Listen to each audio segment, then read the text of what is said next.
Now, some very, very sketchy details reaching us here at Sky Centre. Important enough to bring to you, though, at this early stage. We believe that a plane has crashed into the World Trade Center in New York. That happened within the last few moments. No details at this stage as to what sort of plane it is. It could well be a large plane. We are hearing reports of a 737, not yet confirmed yet, although it is a jet. More as we have it. Let's have a look what CBS News is saying, our colleagues over in America. Southern tip of Manhattan. You're looking at the World Trade Center. We understand that a plane has crashed into the World Trade Center. We don't know anything more than that. We don't know if it was a commercial aircraft. We don't know if it was a private aircraft. We have no idea how many were on board or what the extent of the injuries are right now.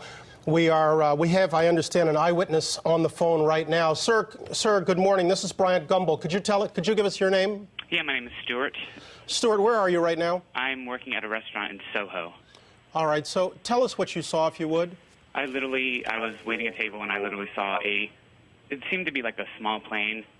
I just heard a couple noises. It looked like it bounced off the building, and then I just saw a huge ball of fire on top. And then the smoke seemed to simmer down. And it just, a lot of smoke was coming out, and that's pretty much the extent of what I saw. A private aircraft?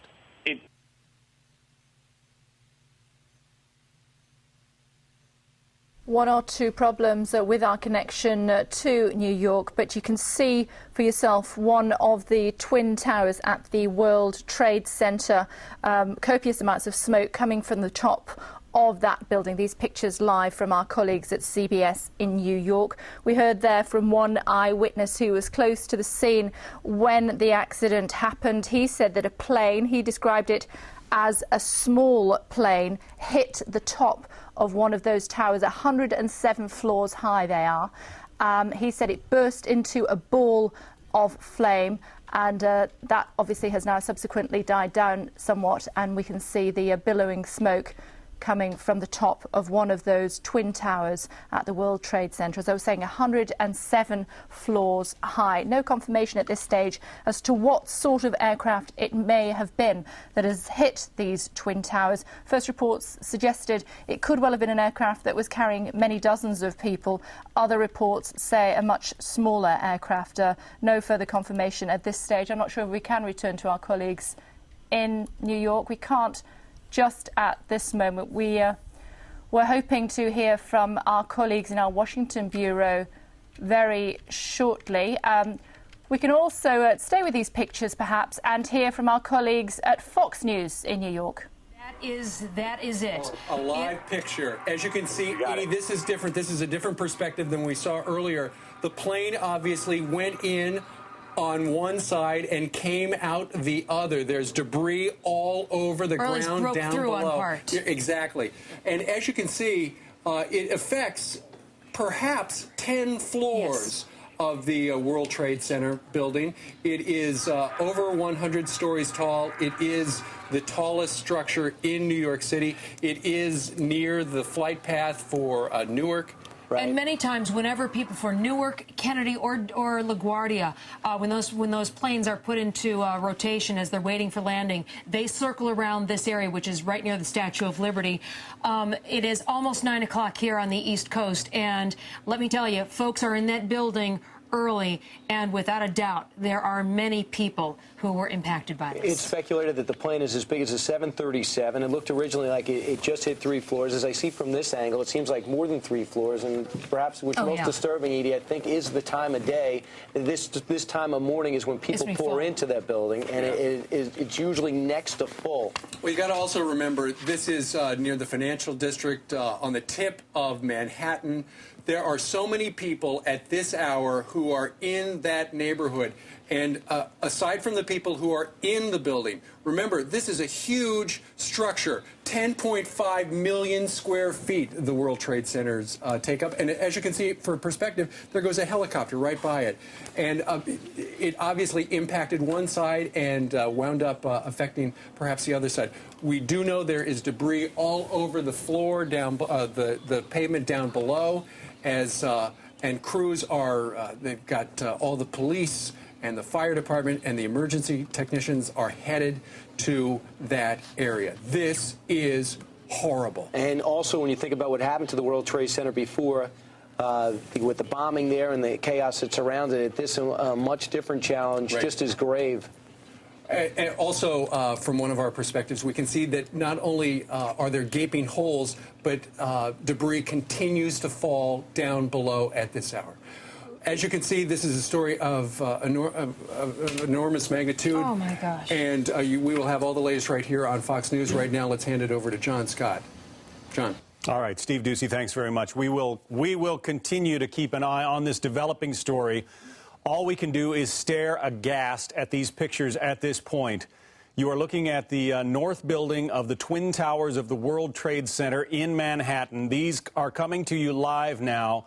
Debris raining down from 110 floors up, the uppermost floor, 110 floors up. There are reports that a twin-engine plane slammed into the side of the World Trade Center. Now, something like this has happened before. Back in World War II, an Army bomber lost in the fog slammed into the upper floors of the Empire State Building. The crew of that plane was killed, but that was an accident. It happened in fog. As you can see, this is a clear blue sky day in Manhattan. If this was an accident, it would be a needle in a haystack kind of accident. One has to believe that this was deliberate, although, as we are just looking at these pictures, the investigation is not even beginning yet. They are right now trying to get the injured people evacuated from those upper floors. But you can imagine this is a chaotic scene. Remember the bombing back in 1989 of the World Trade Center. That was in a more or less subterranean garage. That was an attempt, again, we're talking about 1989 now, that was an attempt to bring down the building by knocking out the support pillars. What was intended here is anyone's guess at this point. It may have been simply a suicidal pilot who wanted to make a point. We don't know. But you can see that the upper floors of the North Tower of the World Trade Center, once the tallest building in the world, very much involved in smoke and flame after a report of a plane crashing into the side of the building. We have on the phone with us Dr. Vernon Gross. He's a former investigator with the National Transportation Safety Board. Dr. Gross, have you ever seen anything like this? Well, I haven't, but I'm old enough to remember the B-25 crashing into the Empire State Building, you know, in World War II. That, as we've said, was a fog. That was an accident, wasn't it? Fog obscured the pilot's vision? Yes, it was definitely an accident. Can you think of any reason for a pilot to slam into a building of this height on a day like today if it wasn't intentional? Well, it could have been some inattention. I wouldn't rule that out. In other words, he might have had difficulty, he might have had engine failure, he might have been with his head down in the cockpit instead of looking where he was going. And it depends also on the angle of the sun, for example. Was he flying east when he hit? I don't know because I can't see the pictures. Even for light planes, there is a traffic way up the Hudson River not very far from these buildings, isn't there? Oh, yes. The buildings are close to the river. And furthermore, if you've got three major airports in the area, LaGuardia, Newark, and JFK, and it's the busiest air corridor in the world from that point of view. So he could have been confused. And there are some height limitations. In other words, the planes that fly by there, I'm talking about personal aircraft, light aircraft, and even some, I guess, commercial aircraft. I know that I've returned to the city from time to time and come in at a height about level with the top of the building there. Well, certainly, and you have a lot of helicopter operations in that area down at that low altitude. So is it in your view, this could have been an accident? We're not necessarily talking about a deliberate act here. I wouldn't think so immediately at all. You've got to find out why he crashed, and obviously if it's a deliberate terrorist act, then there'll be a message probably from somebody taking credit for it. But right now it sounds as though the early morning sun, we've had drivers in cars get blinded, you know, by the sun. You could have aircraft trouble. So he could be distracted. There's a number of reasons why the aircraft might hit the building. Eyewitnesses are saying it was a small commuter You're just plane. joining us here at Sky Center. You can see these pictures live from our colleagues in New York. A plane has hit the side of one of the twin towers at the World Trade Center in New York. It happened on a clear day. We believe from our colleagues that many hundreds of people will already have been inside that building. It's just on the tip of the financial district of New York, the very tip of Manhattan. We believe that it's affected something like 10 stories. Eyewitnesses say they saw a fireball during the impact, as you can see now, clouds and smoke billowing from the top of that building, 110 stories high. And as you can see, I don't know if you just saw the plane flying. There's another explosion. Another plane. We just saw a plane flying by, waiting for it to come out of the other side of that building, and it didn't. Let's listen to our colleagues from New York. To the second tower. This has to be deliberate, folks. Well, that would begin to say that, yeah. We just saw on live television as a second plane flew into the second tower of the World Trade Center. Now, given what has been going on around the world, some of the key suspects come to mind: Osama bin Laden. Who knows what? Eric Shawn is with us. Eric, I know you have a lot of sources at the FBI and other agencies like that. What can you tell us? Well, first, I apologize for being out of breath because I was walking down Fifth Avenue, which is close to our studios, and I heard a jet, perhaps a 737 or a small Airbus, flying low, unusually low over Fifth Avenue, making a right. I'm not going to say, I don't know, I don't have any reports on what type of plane hit the World Trade Center, but people looked up and it made a right toward the building. John, what we just saw, though, obviously, if that indeed was a second aircraft that hit the southern tower of the World Trade Center, that obviously raises the specter of an intentional terrorist attack here, if that is indeed what we are looking at. I don't know what the reports say. You're watching Sky News. Just a couple of moments ago, I was telling you about a plane that had collided with one of the twin towers at the World Trade Center in New York not very long ago. We were looking at these pictures live from our colleagues in New York. As I was speaking to you, this happened.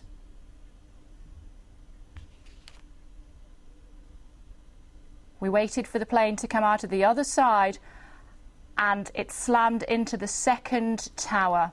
We are hearing from our colleagues in New York that they fear that this is a terrorist attack. No confirmation at this stage, but as we spoke to you live here on Sky News just a couple of moments ago, we witnessed the second tower at the World Trade Center burst into flames after a second aircraft slammed into that tower. Many hundreds of people will be in those buildings at this time of day. It's part of the financial district of New York. It's at the very tip of Manhattan.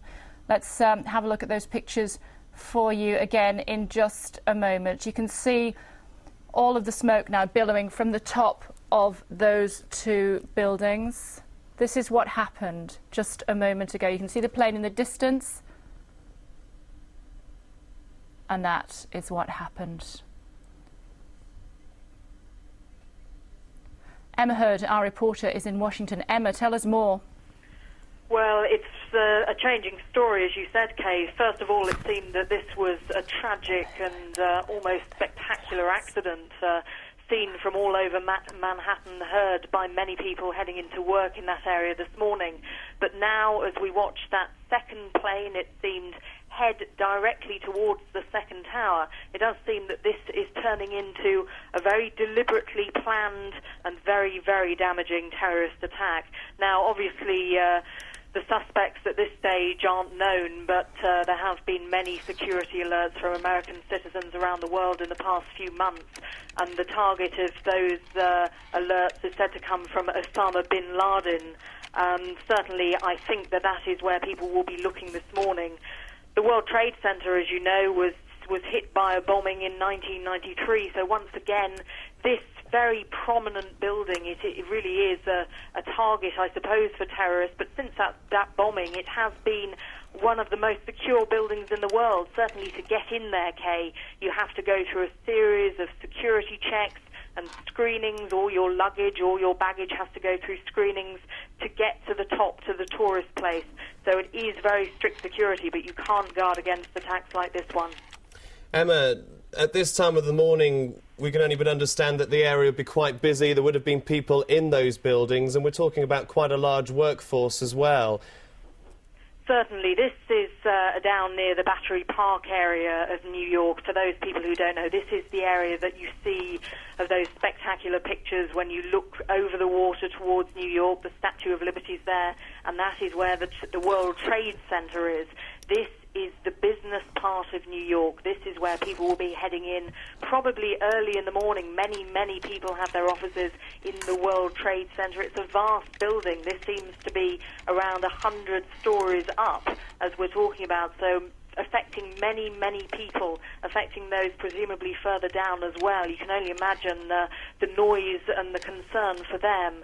And certainly people have seen this from all over Manhattan Island. Eyewitnesses have been saying that they just saw a flash.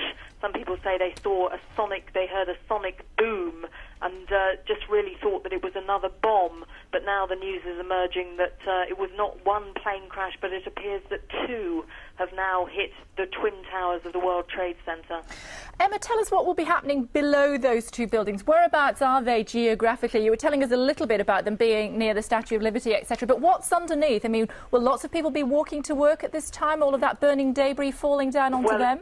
That will be exactly the problem. I mean, at this time in the morning, you would have thought it's sort of peak rush hour. If you walk around the tip of this area, this is very near to the Wall Street business zone of New York. This is where people head into work around this time. They get into the office early. And certainly this is where things like the Staten Island Ferry, which brings people to New York from outlying areas, docks just near this area. So you would have thought that thousands of people would be walking around, so certainly debris would be a problem, and also the problem also for the emergency teams getting there. New York is notorious for its traffic jams, and certainly during the busy rush hour it would be hard for them to get through that traffic. Emma, just bear with us for a second. Viewers obviously switching our way all the time here on Sky News with the very latest information from what's happening in New York. Let me remind colleagues who are just joining us that just a couple of minutes ago I was telling viewers that a plane had collided with one of the Twin Towers at the World Trade Center in New York. As I was explaining what had happened, we saw the silhouette of another plane in the sky as we were talking, and then this happened. You can see it to the left of your screen there.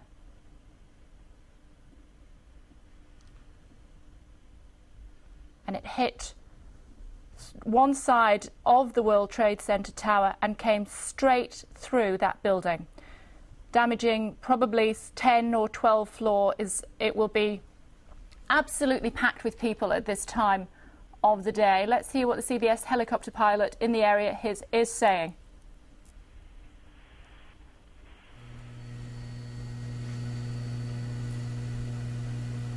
He was telling us a couple of moments ago about the absolute confusion in that area. Two pilots want to take their planes anywhere. You know, it's a free country. And we don't have anti-aircraft guns on our skyscrapers. I mean, it takes a matter of seconds, literally, for a jetliner to get from Newark Airport to the World Trade Center. A jetliner at full speed could cover that distance in a minute or two. So a couple of pilots bent on destruction, and clearly these could do something like this. Now, again, folks, we have to remind you, 50,000 people work in these buildings each and every day. It happened right at 9 a.m. A good number of those folks were already at their desks. The death toll is certainly going to be tremendous in this tragedy here, and that's all that we can say about it. It is a tragedy. It is abhorrent. It is disgusting. But John, you have to. I'm, wondering: are these pilots terrorists themselves? Are there terrorists in the cockpit who are holding guns to a pilot's head? Did they I can't imagine. You can speculate completely about how this happens, because obviously it takes a lot of training and expertise to fly a complicated, sophisticated aircraft, whether it's a Boeing 737 or a smaller Airbus. These are not little Cessnas and little Pipers. So there is you have to wonder and raise what possibility there is with the type of scenario that was going on in the cockpit. All right, they are whether it's the pilots or if they're hijackers. Intentionally doing this. A lot of questions still to be answered. Let's listen in again to Kai Simonson from the Fox 5 chopper. The fire department and emergency services can handle both in that confined space without a tremendous no matter how much you set in place, how much you try to prepare for, until it actually happens, it's just not the same thing.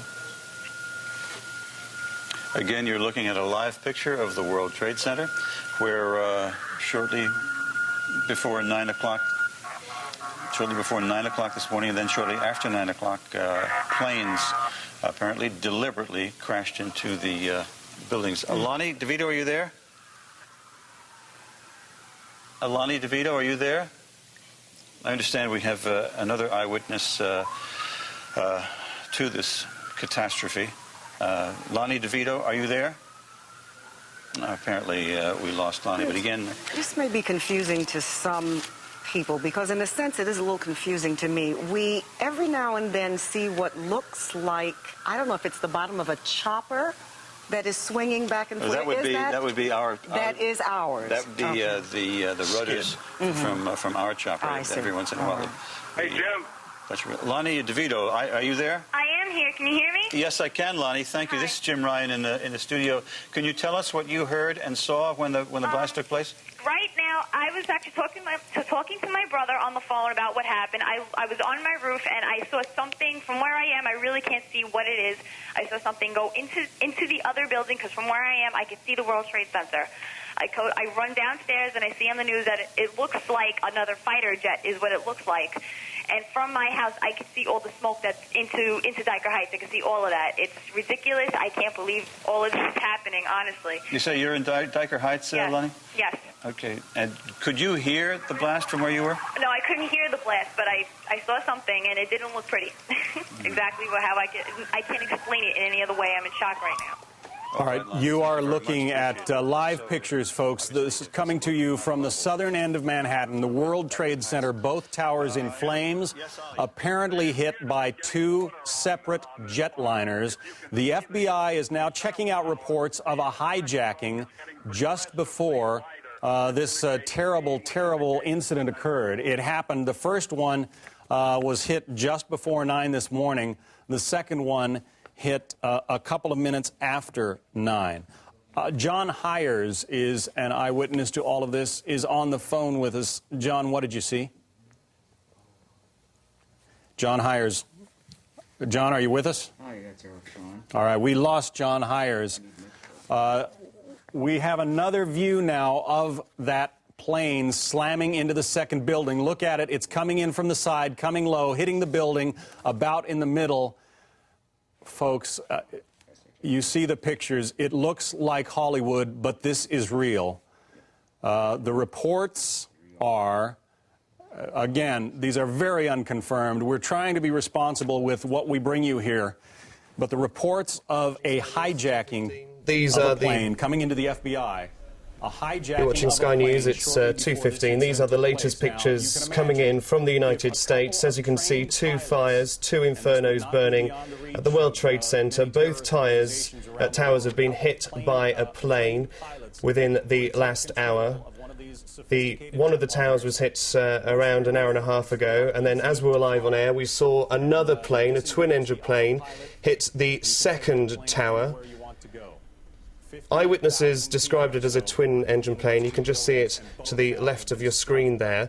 Other eyewitnesses have described it as a 737, which is the most advanced single-aisle airplane on the market today. It's Boeing's new generation of planes. It's hard to tell from the pictures we've seen so far whether it was a 737. If it was, it could be well carrying over 156 passengers on board. It's looking very likely that it could be a terrorist attack. And on the line now, we do have Chris Yates, who is a terrorism and aviation expert. Chris, thank you for joining us on the line. I'm sure you've been seeing the pictures with us. What do you make of this? This has got to be one of the most horrendous terrorist attacks, if indeed it is a terrorist attack. I can't see it being anything other, quite frankly, that perhaps has ever been perpetrated. It seems likely from your reports thus far that there has been a hijacking, and if that's the case, then clearly we are looking at one of the most audacious terrorist attacks of modern times. Now, as I was saying earlier, eyewitnesses have described it as a twin-engine plane. That's exactly what a 737 is. How easy, or not easy as the case may be, would it be to get a plane into that area that low? Fairly easy. One has to remember that in that area of New York there are 3 airports surrounding the World Trade Center. There's LaGuardia, there's John F. Kennedy International Airport, and of course there's another one due south of Newark Airport. Airport, due south of New York, and therefore it would be very easy to hijack. Depending on the security steps in place at those airports, it's very easy to hijack an aircraft and fly it low level over Manhattan and straight into those 2 twin towers. At what speeds can planes like 737s fly? Because it did look like one of the planes that we saw earlier was flying at some speed, but at a very direct route. It seemed to know where it was going. It could have been flying, if it had just taken off, say, if the aircraft had been hijacked from one of the 3 airports we discussed just a few moments ago, then conceivably it could have been flying at 200 to 300 knots per hour. That is not its cruising speed, of course, but it seems likely that if the aircraft has taken off from one of those 3 airports, then that is the speed it would have been going at. Certainly, I think if it had been coming from anywhere else, it would have been at a higher altitude. Certainly, air traffic control would have challenged the aircraft as it was approaching the area where it's flown into the Twin Towers. And certainly those Twin Towers have navigation beacons on the top of them to warn aircraft away. So clearly air traffic control would have been monitoring this, and they would have attempted to warn the pilots if at all possible. We're talking of a time when America is involved in a lot of international affairs. Without speculating too much, what kind of terrorists could we be talking about here if it is confirmed as a terrorist attack? If it is confirmed as a terrorist attack, then there are any number of possibilities, quite frankly. You know, if you look at the scenario in the Middle East, various Palestinian groups have a vendetta out against American interference, as they call it, in what is happening in Israel. We haven't, of course, to leave out Osama bin Laden and his group of terrorists from this. Osama bin Laden is identified by the U.S. State Department as one of the terrorists that is most wanted. Indeed, I rather feel that the FBI, in its 10 most wanted list, identifies Osama bin Laden as one of the people to bring to trial for... Chris, we just want to leave it there just for a moment because we are receiving some new information here at Sky News Centre. Kay. You're watching us here at Sky News. You're witnessing probably one of the worst terrorist attacks in history, and it's happened live on air. Before and after 9 o'clock this morning, 2 planes deliberately slammed into the World Trade Center Twin Towers in New York, 18 minutes apart. The devastation will be enormous. The loss of life will be immense. The southern side of each tower has been hit. 2 United Airlines planes, we believe, have been hijacked. That was one of them. It hit the southern side of that second tower just after 9 o'clock this morning. We believe that there were people aboard that plane. It had been hijacked. There were people aboard the other plane, which had also been hijacked, we believe. People in those Twin Towers. It was 9 o'clock in the morning. It's the financial district of New York. The loss of life will be immense. President Bush, we believe, will be speaking very soon about this incident. We'll pause for a moment. David Learmount is on the line for us now. David, unbelievable. There's no question about it. This was 100% deliberate. Early speculation I heard on some of the channels that the pilots didn't know where they were going because they needed navigation. That's absolute rubbish. These pilots knew exactly what they were doing because it doesn't matter how automated airplanes are. Airplanes still have windscreens. The pilots are looking out the window. The visibility is absolutely superb. Those pilots knew exactly what they were going to do and exactly what they were letting themselves in for. But it could have been pilots who had a gun to their head. I don't think that even a pilot with a gun to his head would have done that. I suspect that somebody, the pilot was probably got out of the seat and somebody replaced him. It looks as if this has been a very, very well planned operation indeed. The mere fact that we had two separate aircraft hijacked simultaneously gives an indication of just exactly how well planned this is. We believe that perhaps these two airlines have been hijacked. No confirmation at this stage. United Airlines planes, we believe, could well have been full of people. But looking at that devastation of those two buildings, David, I mean, the loss of life, not just on the planes, is going to be immense, isn't it? Oh, I think it's bound to be. I mean, this is something which looks horrifyingly reminiscent of towering inferno. I mean, I'm just not believing what I'm seeing at the moment, and I think many people out there who are watching this feel exactly the same way. The number of people, we've got a whole load of professional journalists in my newsroom surrounding me at the moment, people who have seen, and been obviously watching in a very professional way the results of aviation accidents before. Everybody here is just, has just never seen or heard of anything remotely like this before. David, we just saw the pictures there. I don't know if you can actually see our transmission as we speak to you, but I was commentating on the fact that one of these Twin Towers was in flames after a plane had hit it. Yes. We didn't know at that stage what had happened. And then, live on air, we saw the second plane approaching the tower there. Yes, absolutely. This is why I say this is no accident. I mean, this is 100% deliberate, and if everything that we fear is borne out, that this is a terrorist attack, then this is one of the most brilliantly militarily coordinated terrorist attacks that the world has ever seen. It looks, David, from the pictures, as if the plane went straight through the building. I think that, I mean, it looks very much like a Boeing 737, which is a type of aircraft which carries about, this is the one which we actually saw on screen, which is an aircraft carries between 120 and 150 passengers. It weighs something in the region of 70 tons. It looked as if it was going at something like 250 to 300 miles an hour. If you have 70 tons going at that speed with a whole lot of fuel on board, which is what caused the explosion that we saw, then I have fears at the moment for how that structure is going to stay together. I don't think we've seen it all yet. You're suggesting, with the information that you have and what you've seen, obviously you're not there at the time, David, but you are anxious about the structure? I am anxious about the structure. I am. I remain so. The fire is still going.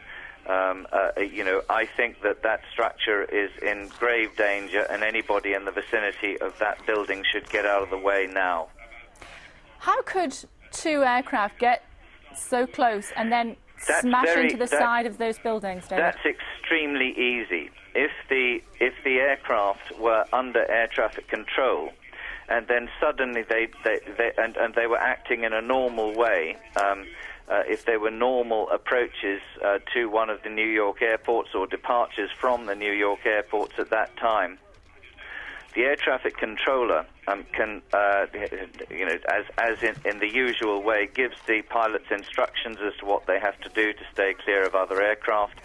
And the pilots normally, of course, and quite naturally, would obey those instructions. However, if any pilot wishes just blatantly to disobey and to do what the pilot wishes, then that can happen. I mean, it's not as if the air traffic controllers have the military at their disposal to guide aircraft away, shoot them down, or anything like this. The air traffic controllers actually the whole system relies upon the cooperation of the pilots. If pilots have got something sinister in mind, then they're going to be able to carry it out, especially if all they have to do is alter course for about 1 minute.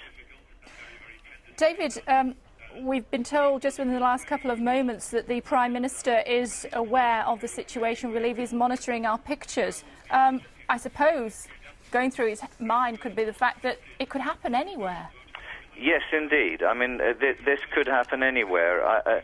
The United States, obviously, being such a high profile, such a powerful nation with such influence in so many different parts of the world, it's almost, it's clearly, one of the prime world targets. Specialist groups would obviously have an interest in other countries like Israel, for example, but let's just hope that the security services around the world, the aviation security services, that is, airport and airline security services, will heighten their awareness that terrorism appears to be going into a completely new area now. For now, David, we appreciate you joining us here on Sky News. Thank you very much indeed. Let us just remind you at home, the pictures that you're seeing, 2 planes have crashed into the Twin Towers of the World Trade Center in New York in what may have been a terrorist attack. Smoke and flames are pouring into the air still as we speak. 50,000 people work in the buildings. Many of them were arriving for work at around 9 o'clock this morning, New York time. There's no information yet about injuries or fatalities. At first it was thought to have been a tragic accident, but 18 minutes later another plane slammed into the second of the 110-storey towers. One unconfirmed report suggests an airliner had been hijacked, United Airlines. Eyewitnesses reported seeing huge fireballs bursting out of the towers after the impact. Of course, the centre was the target for bombers in 1993. Security inside the building is very tight, but nothing could predict today's events. It's already been described by terrorist experts here on Sky News as the worst terrorist attack in history, and perhaps one of the most organised as well. We're going to go to Fox News now, where we can hopefully hear from President George Bush. Airplanes have crashed into the World Trade Center in an apparent terrorist attack on our country.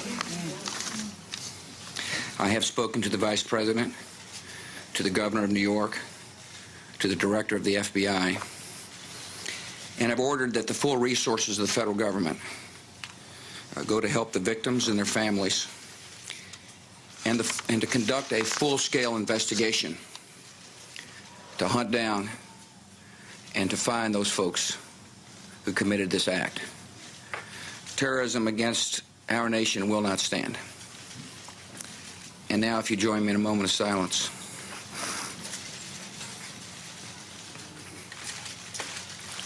May God bless the victims, their families, and America. Thank you very much. A clearly shocked President George Bush there, addressing the nation just moments after this terrorist attack was carried out. We are receiving information now on those injured and those killed. The huge explosions caused by the 2 aircrafts may have killed at least 6 people now, but we're sure that figure will rise as the afternoon continues. And television stations in America are saying that at least 1,000 people have been injured. The entire New York police and ambulance and fire rescue service are at the scene. Neighbouring buildings are being evacuated. The area has been completely closed down and evacuated. And it's hardly surprising that also the stock market has been closed today there as well. You're seeing the pictures there earlier of the second plane which crashed into one of the Twin Towers. I just want to read you briefly some information that we're receiving from the Reuters news agency, just to give you these pictures, very clinical, very sterile at the moment. We're obviously bringing you as much information we can at this stage, but we can tell you that a member of the FBI told the Associated Press that it was foul play. Someone has telephoned the offices on a trading floor at that building near the top of the World Trade Center. Someone who picked up the phone said helpers were dying.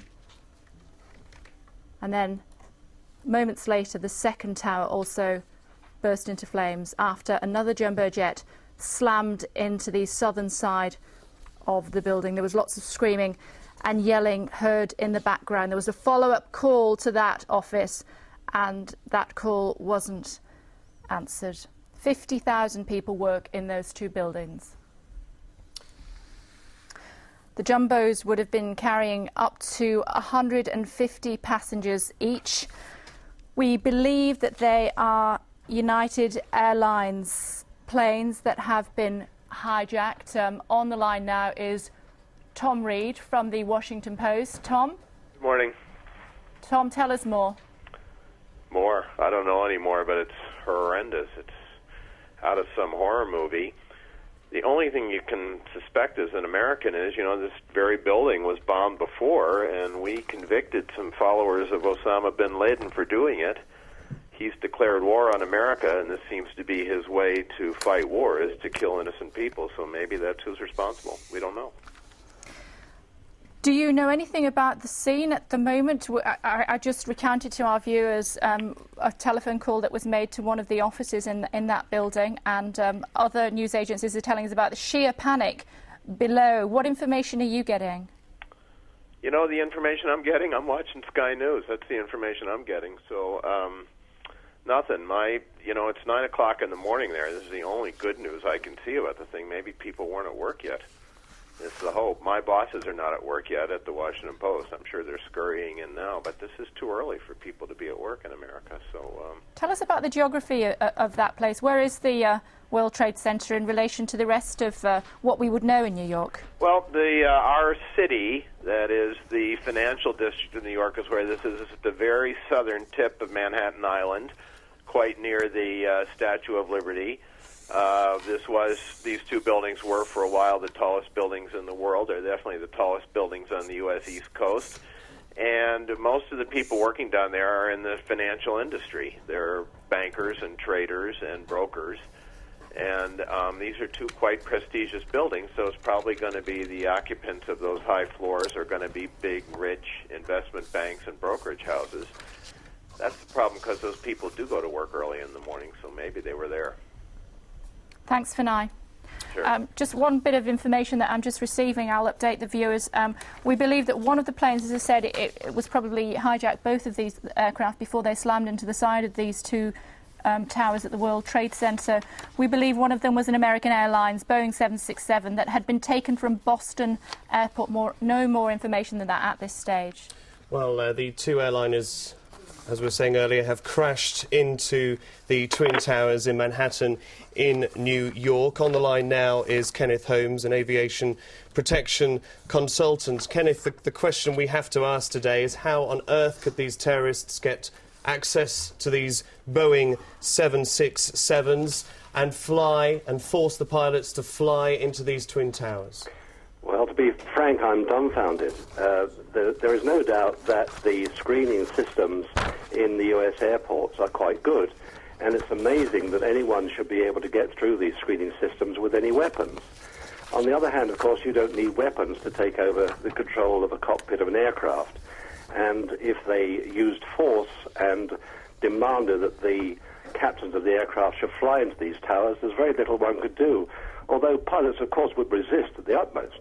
Would a pilot do that, though, with a gun to his head? Would he really fly a plane into a tower? No, I doubt it. I would think that probably if this appear to be terrorist acts, they probably would have been pilots themselves and been able to take over command of the aircraft from the pilot. Now, security has been stepped up in all airports across the world, but particularly in America right now. Is there anything more that you feel should have been done to stop a terrorist attack? Well, it's very difficult. I must tell you that, in fact, the screening at the airports in Europe is of a higher standard than that in the United States. And the United States insist on very high standards of screening from Europe into the United States, but coming out, it is not quite so stringent. I think the security standards should have been raised considerably, particularly when there are terrorists like Osama bin Laden who are determined to carry out acts against the United States. Now, before we knew this was a terrorist attack, and we still have to say it hasn't been confirmed, but the FBI is now saying this is not foul play. We're talking about a very busy area, planes approaching the 3 major international airports of New York. Could this incident have been actually any worse? I doubt it. The only way it could have really been any worse if the pilots had flown or at least whoever had flown the aircraft had flown in to lower down the tower blocks, because, of course, there are many floors there with offices on, and there must be, if there are workers in the building, those workers must be trapped in the building with so much smoke. There'll be smoke inhalation and a lot of deaths. Kenneth Holmes, aviation protection consultant, thank you very much for talking to us this afternoon. You're watching Sky News. It's 2:38. 2 planes have crashed in a suspected terrorist attack into the World Trade Center in New York.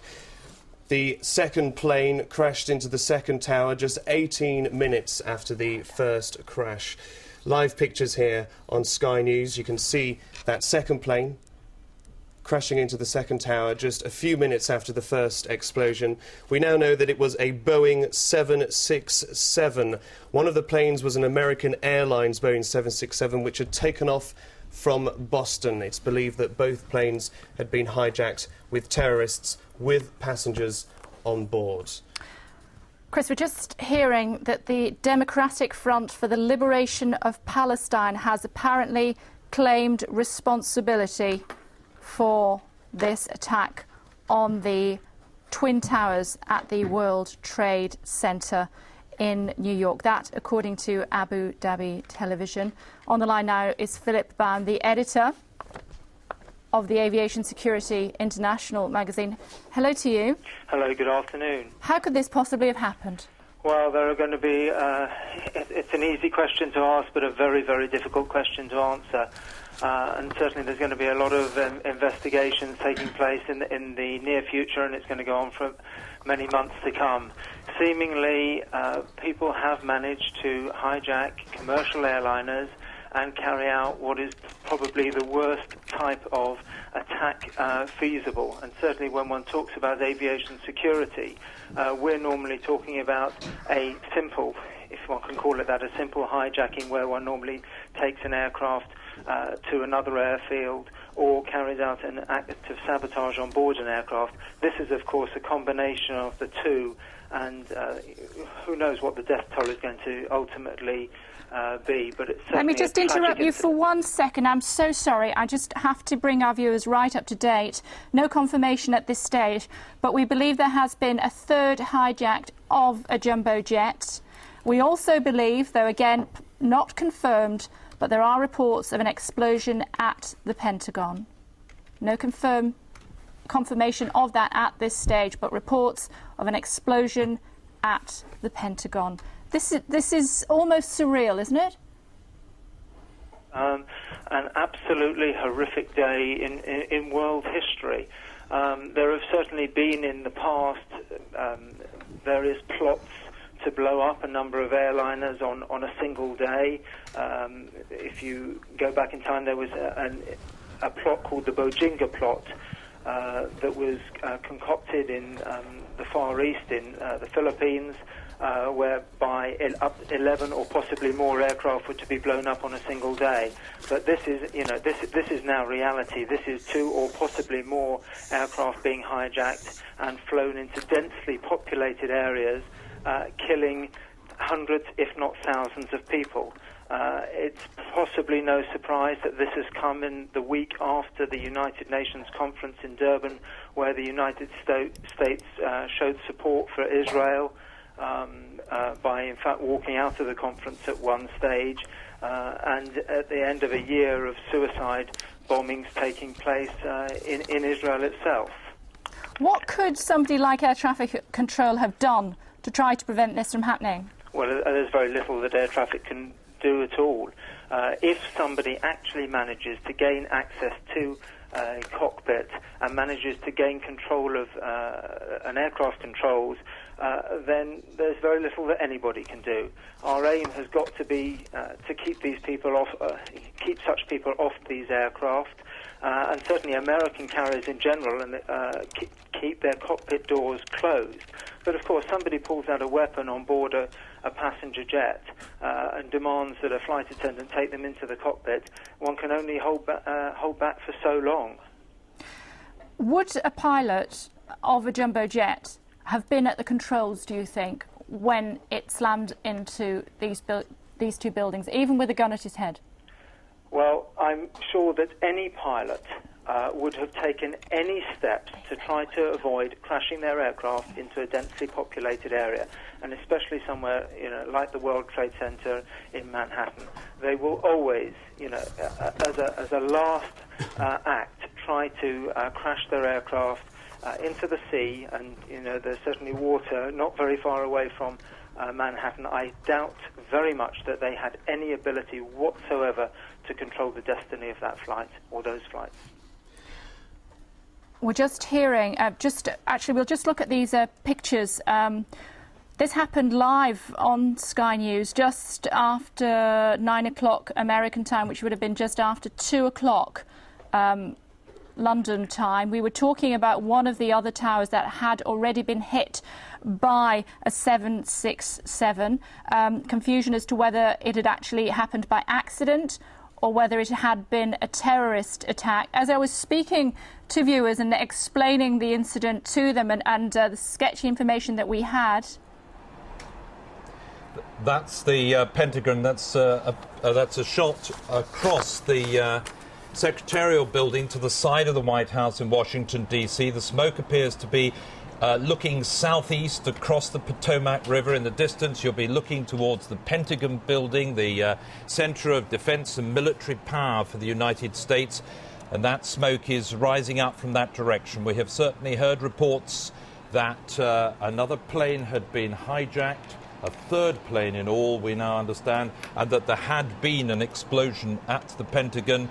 We're informed by our colleagues in the United States that this is smoke rising from the Pentagon. Just in the foreground to the left, below those trees, is the White House itself, and the latest report is that the White House has been evacuated. I think you can hear the... that's a still frame. That's actually moving pictures of the smoke rising from the Pentagon. You can see the shape of the Pentagon just down in the foreground, in the mid-foreground of the picture there, the long sides of the Pentagon. The latest now is that the Palestinians have denied responsibility for today's incidents. A short time ago, in fact, about 7 minutes ago, the Democratic Front for the Liberation of Palestine were apparently claiming responsibility. We heard that through sources in the media in the Dubai. That's now being rejected by the Palestinians themselves, presumably the Palestinian Authority. These pictures then of the Pentagon itself. This is the very heart of military power in the United States, the headquarters of all its defense and military operations, both internally and externally. It appears that some part of the Pentagon has been hit. It's a bit difficult for me to tell you from here, but I think the top left of the picture I can see the Potomac River. And just behind the smoke would be the National Airport in Washington, D.C. itself, although this is on the far side of the river from the White House. I think this has been hit on the west side, the Virginia side.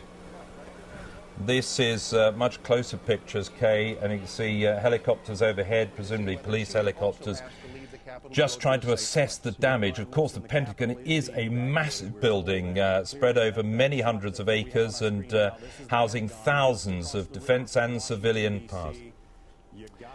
We hear that the U.S. Treasury building, which is just about 100 yards to the east of the White House on Pennsylvania Avenue, that's back across in the main part of Washington, D.C., that is now being evacuated as well. Now, whether these are just safety precautions being taken by the administration of Mr. Bush, but just a reminder that President George W. Bush himself is currently in Florida, not in residence at the White House, but it sounds as if defense and security officials in Washington have suggested an evacuation of the main centers of government in Washington, D.C. They may, of course, have had some sort of warning. We don't know that for sure yet. Indeed not. You're watching Sky News. These are live pictures from the other side of the Atlantic. They are, as they seem, Washington and New York. Major buildings in both of those major cities have been hit by terrorists within the last hour. President Bush is not in the Capitol. He's promised a full-scale investigation, though, to hunt down and find those folks, as he put it, who committed this act. Terrorism against our nation will not stand. Casualties are expected to run into many, many thousands of people. Let's take you across to Jerusalem. Our Middle East correspondent Andrew Wilson is standing by there.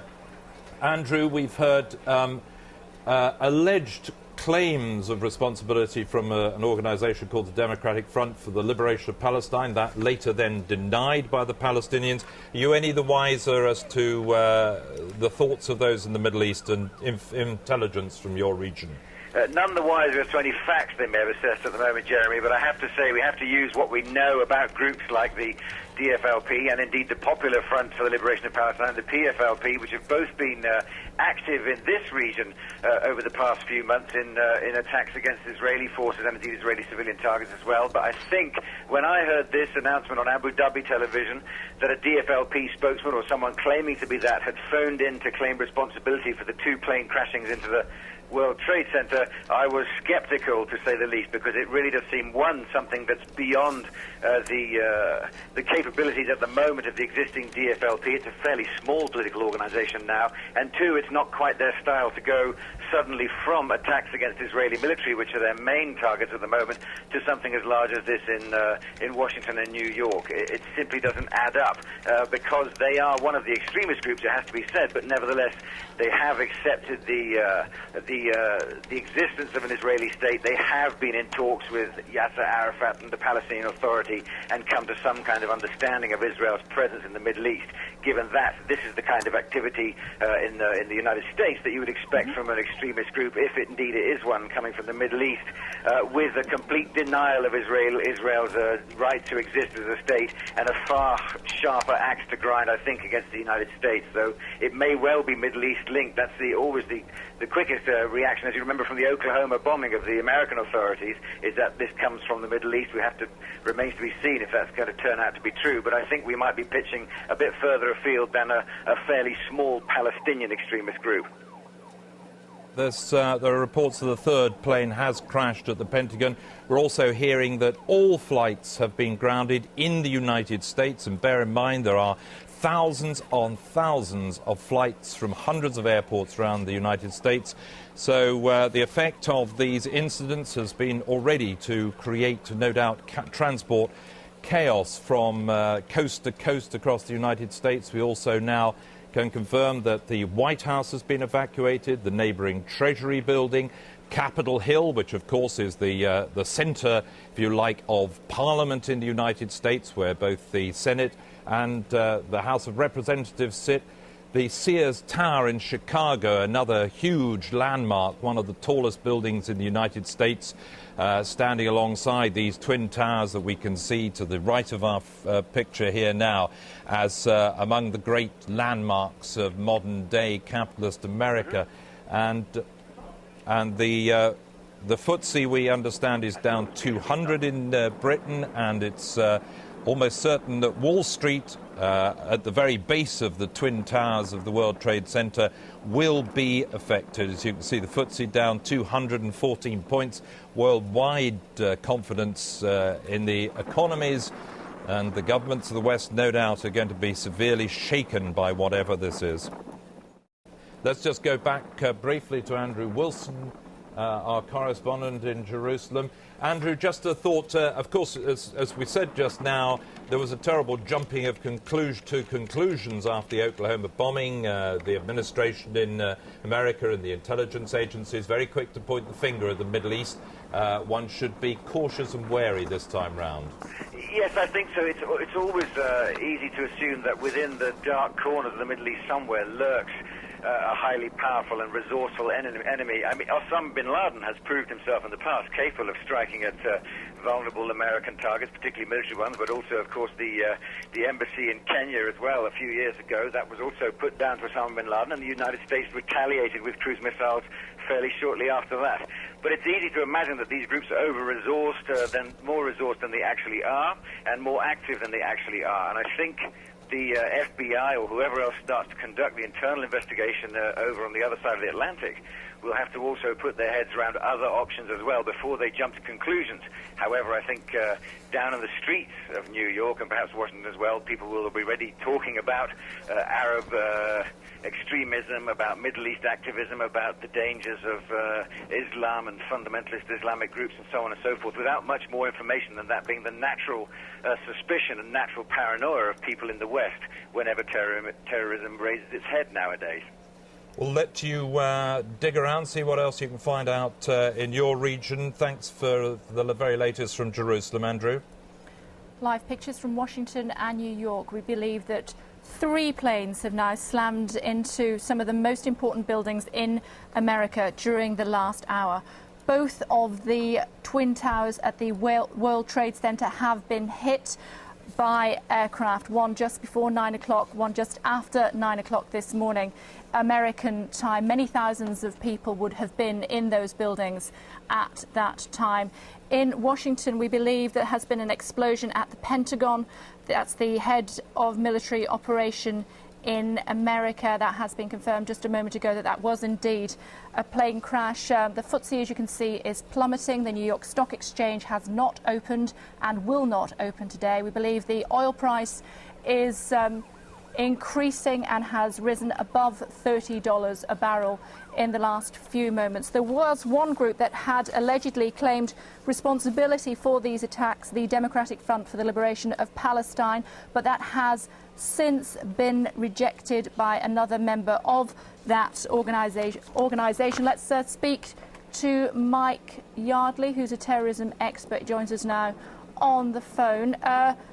Michael, I suppose the finger of suspicion will be wagging in every direction now.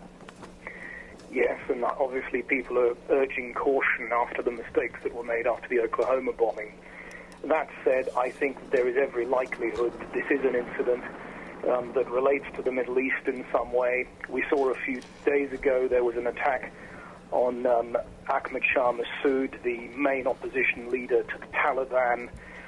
We've seen a U.S. warning a few days ago that a terrorist attack was likely. And one is certainly reminded of these terrible scenes in the Middle East of increasing desperation with more suicide attacks than in the past.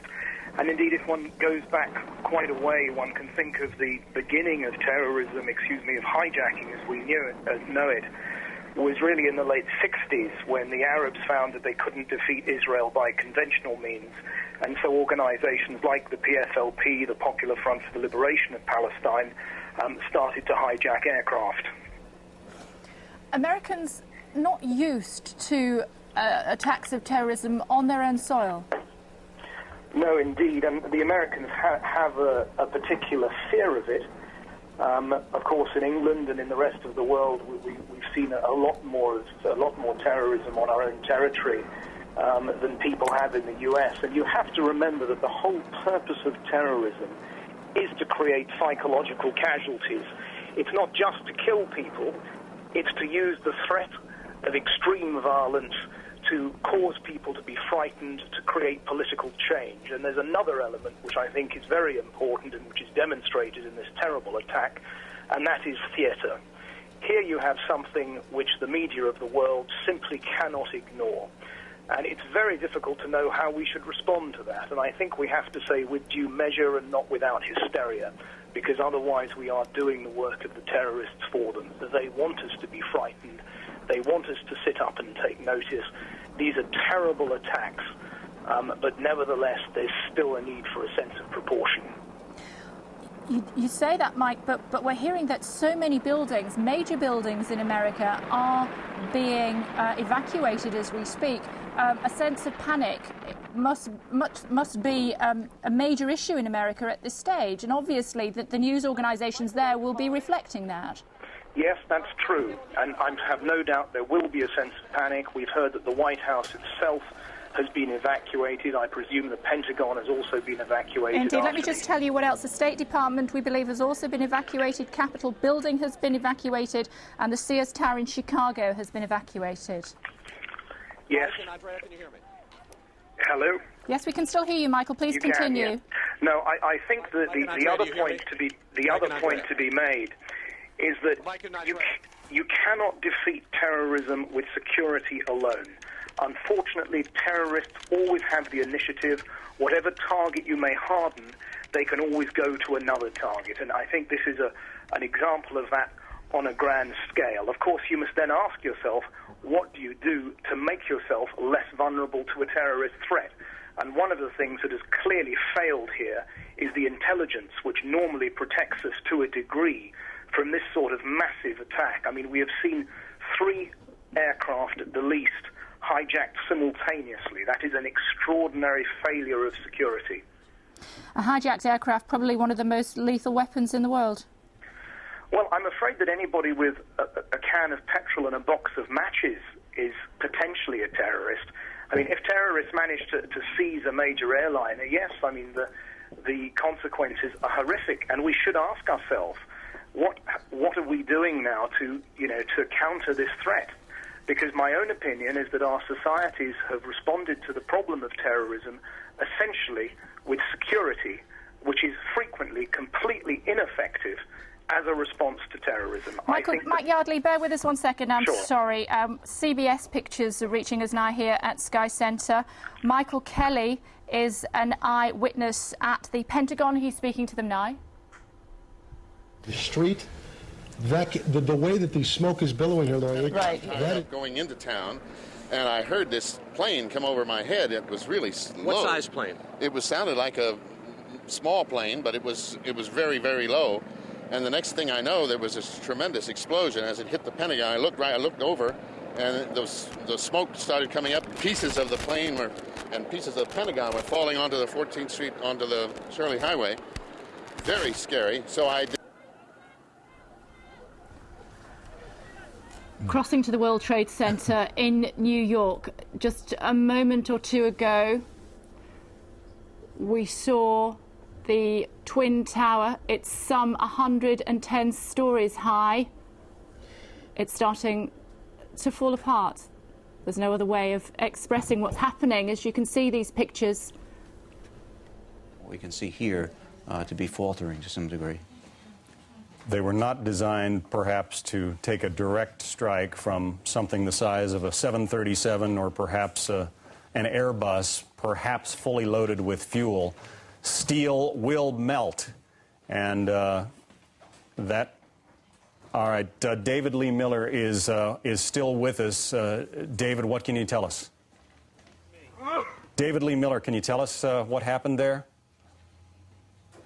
All right, David Lee Miller, who has seen his share of horrors around the world in trouble spots in the Middle East and elsewhere, is in that area reporting on what we think we can see. I I want to stress it's tough to... Hello? Yeah, David Lee, what can you tell us? John, the scene is horrific. One of the two towers literally collapsed.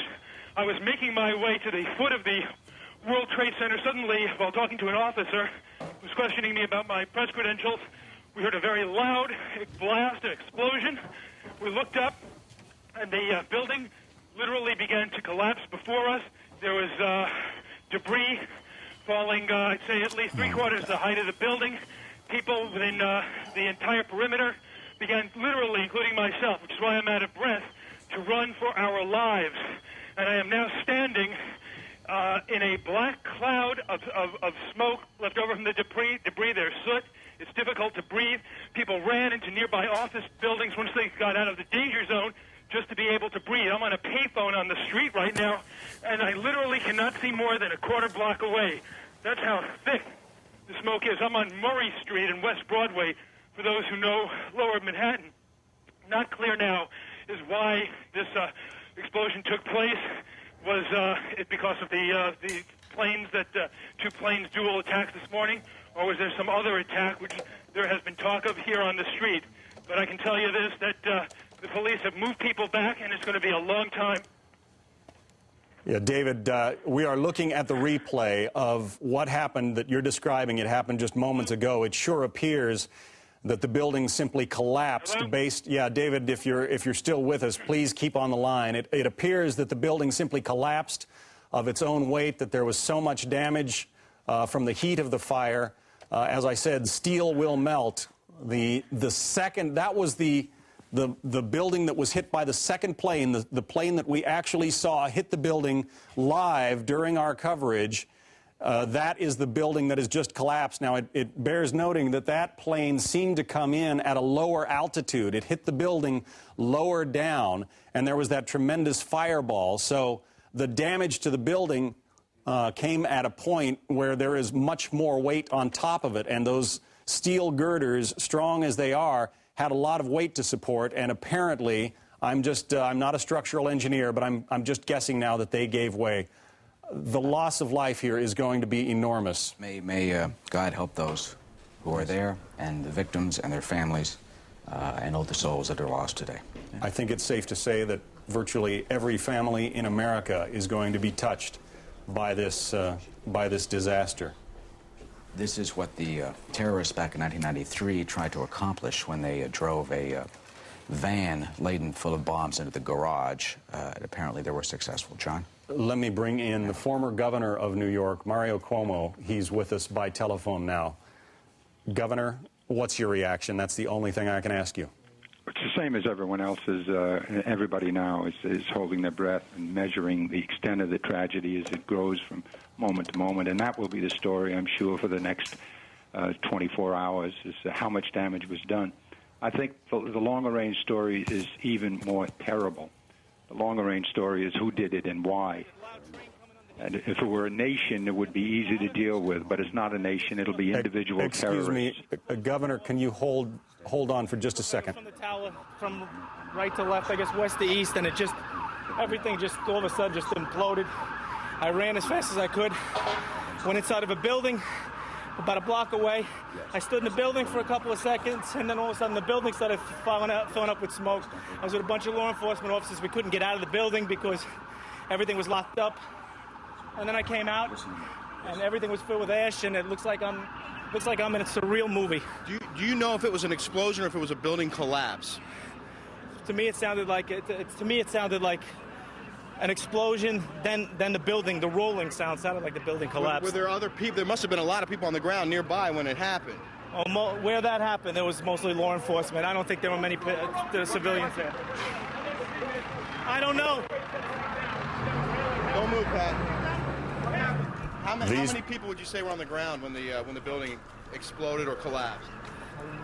These extraordinary pictures coming out of New York now, as the commentator was saying on Fox News a few minutes ago, everybody around the United States will be feeling for those involved in the incidents which have happened, both in the pictures we can see in New York and in Washington, D.C. And I think that will apply to people throughout the world today. The 11th of September 2001, people will remember this as the day that there was the most serious peacetime assault on the United States, the most powerful democratic nation in the world.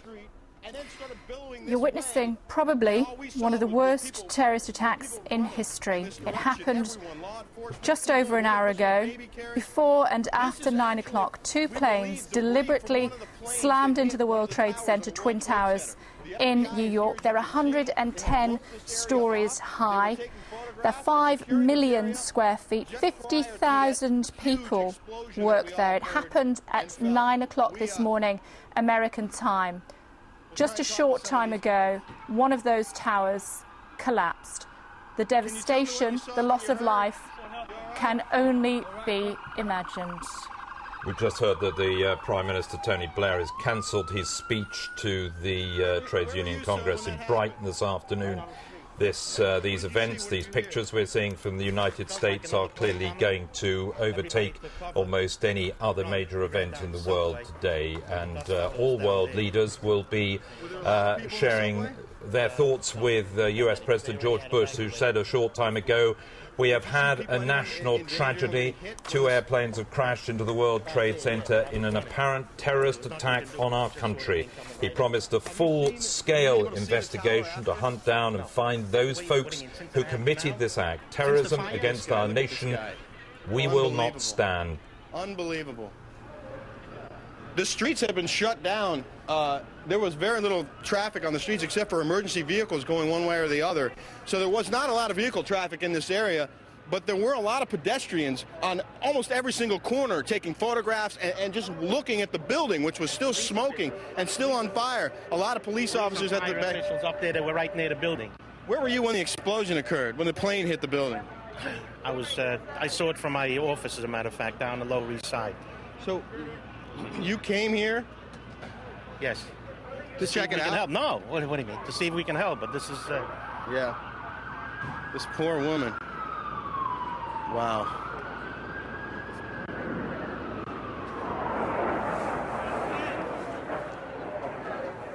Rick Leventhal is the one reporting on the ground. He's not able to hear me at this moment. But Rick... Just the sound of a plane. Starjets. All right. What are you guys doing right now? What's your assignment? What's your assignment? Help people. Are there a lot of injured?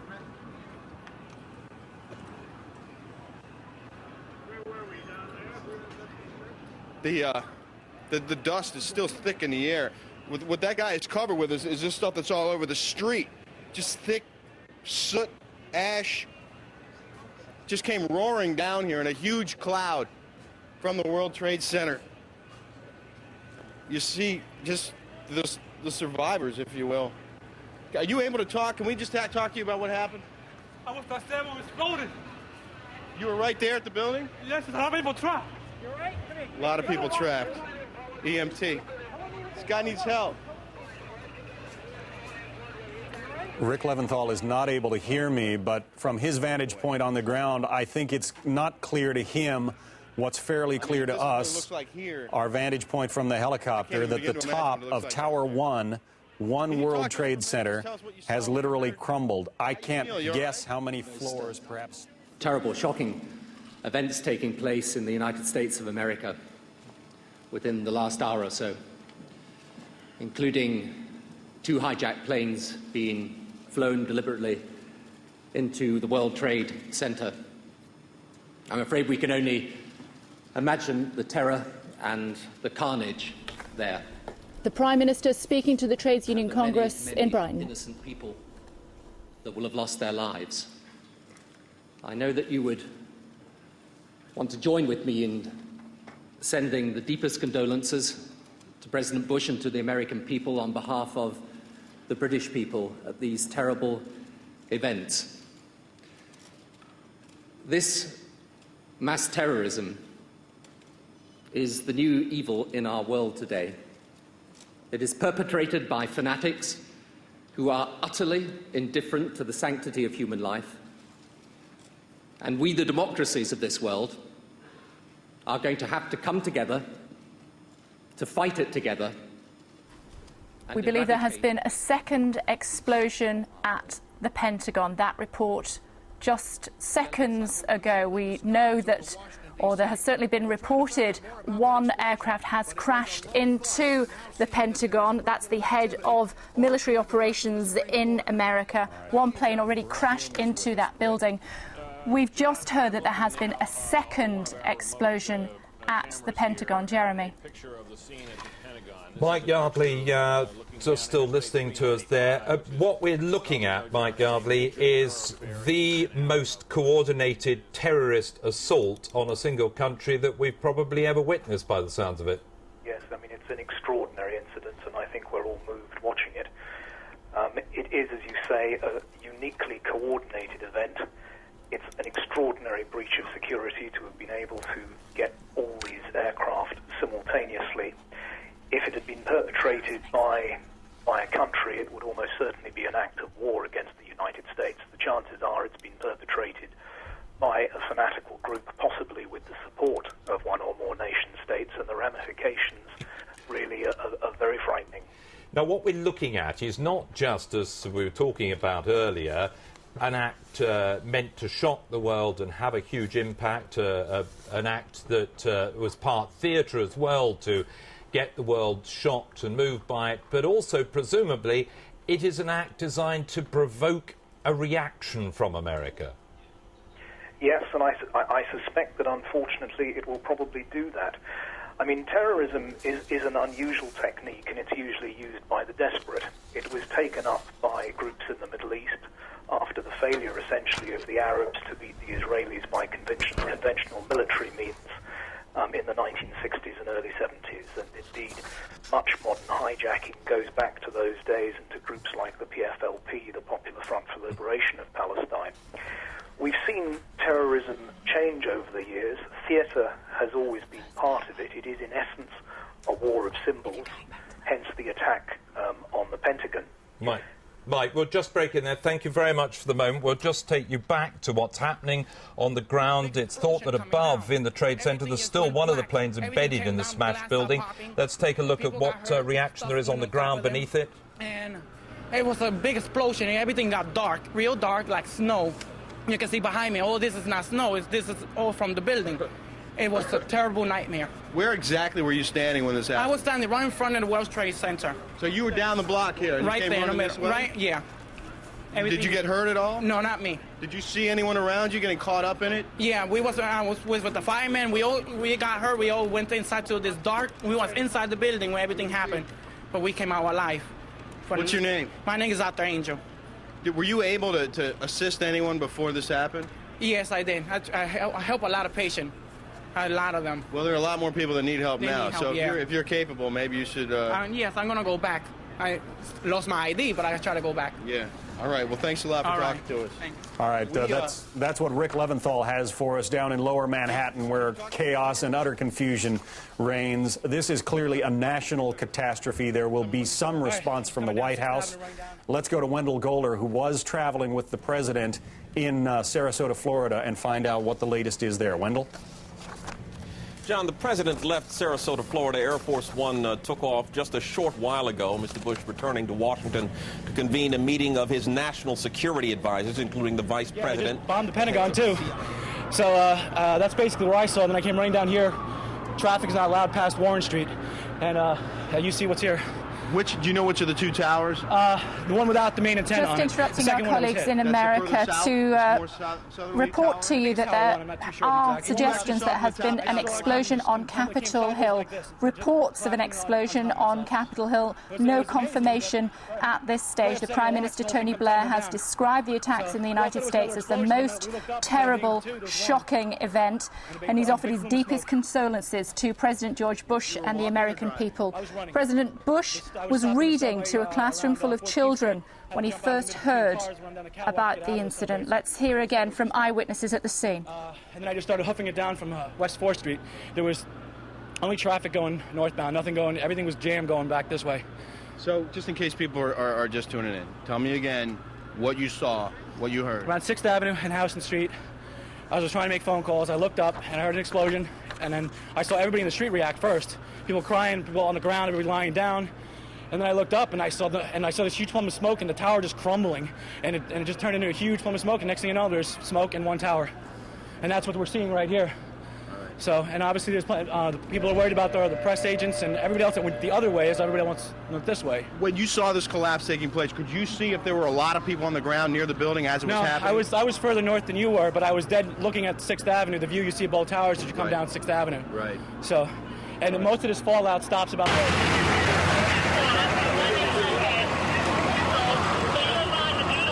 Pictures just coming in. We're looking up from ground level, up towards the top of the Twin Towers of the World Trade Center on the southern end of Manhattan Island in the heart of New York City. So you can see smoke and flames rising from the huge gash in both buildings caused by the passenger jets. That we now understand 2 passenger jets, both hijacked. One of them is known to be American Airlines Flight 11 from Boston to Los Angeles. Both of them flown into the side of the buildings. We don't know exactly the circumstances, whether the pilots... Germany, we understand, has just cancelled all flights into the United States, and Britain's offered the US government every possible help to bring to justice the perpetrators of what are now being confirmed by governments as the terrorist acts in New York and Washington. That's according to Foreign Secretary Jack Straw. Another eyewitness. And we came running over here closer to the place, and all of a sudden we saw the other explosion. I don't know. That's all I saw. I saw a couple of people jumping out of the other building. I seen 2 or 3 people jump out of the building. The first one, I don't know if that's number 1 tower, number 2 tower. It's unreal.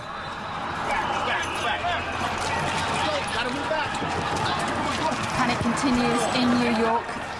The reporter for our colleagues in Fox News, almost at the bottom of one of those twin towers, you'll know that one of them, within the last few moments, has collapsed, and 25,000 people work in those towers. Much confusion at the bottom of those towers, people running around, not quite sure which direction to go in, other people lying injured on the ground. Let's just get back. Get back. We believe that perhaps one of the aircraft that slammed into the side of those twin towers is still embedded in the side of that building. One of the towers, 110 floors high, has collapsed. The other one is still in situ at this stage. This is the confusion that happened soon after the explosion. Let's listen to what was happening.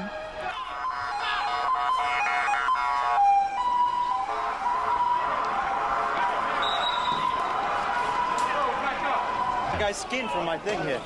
Real quickly. You were in the, which tower? I was in B tower.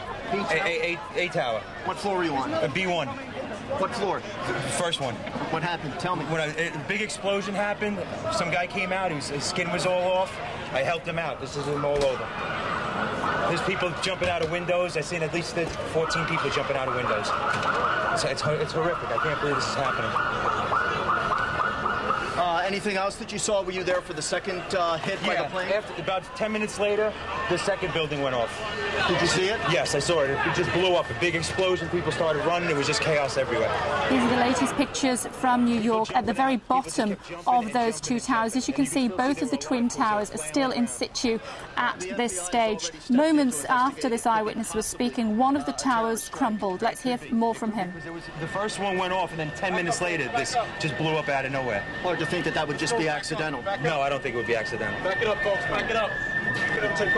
Kenny? Johanneman. Spell your name. Johannenemanan. One of the eyewitnesses, he said that he managed to pull one of the victims from the wreckage of that first tower that was hit just before 9 o'clock American time this morning, and he was unbelievably badly injured. We're hearing from the emergency services in New York that the death toll could run into many hundreds as a result of this terrorist explosion in New York this morning. And we shouldn't forget, of course, that there have also been attacks on Washington, D.C., about 300 miles to the south of New York, the capital of the United States. What we know so far is that there have been 2 explosions being reported at the Pentagon, the military center, the defense center of the United States. 2 explosions reported there. One of them is thought to be a 3rd plane. 2 planes, of course, have been aimed into the top of the 2 World Trade Center Twin Towers in New York. 3rd plane landing on the Pentagon. We understand there has also been a 2nd explosion reported at the Pentagon, and an explosion on Capitol Hill building.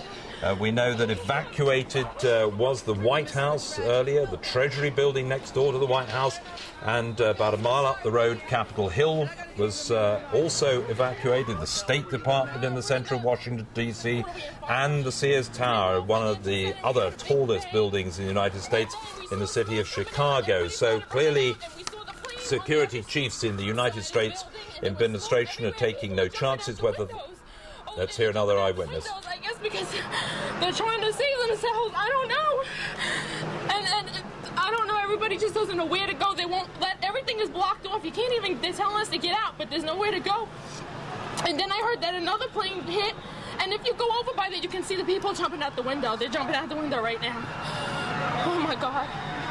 All right, ma'am. Thank you. Live. These are live pictures from New York. You're witnessing probably one of the worst terrorist attacks in history. Let's cross live to our colleagues at Fox News in New York, at the bottom of one of the remaining towers. Floors of Tower 1 of the World Trade Center have collapsed completely. And, you know, it felt like a bomb hit or a plane hit or something like that. But the whole floor plane did hit. Plane did hit. Yeah, and then we looked out the window, all we saw was debris all over the place. But we thought the building was going to topple over. It was going so... Well, one of them did. One of them did. We were in Tower 1. We made it out. Well, you're a lucky man. Thank you very much. Okay, thanks. All right, take care. Clearly, this is a nationwide catastrophe, but folks, phone lines in New York are virtually shut down, so you're not going to be able to call your loved ones.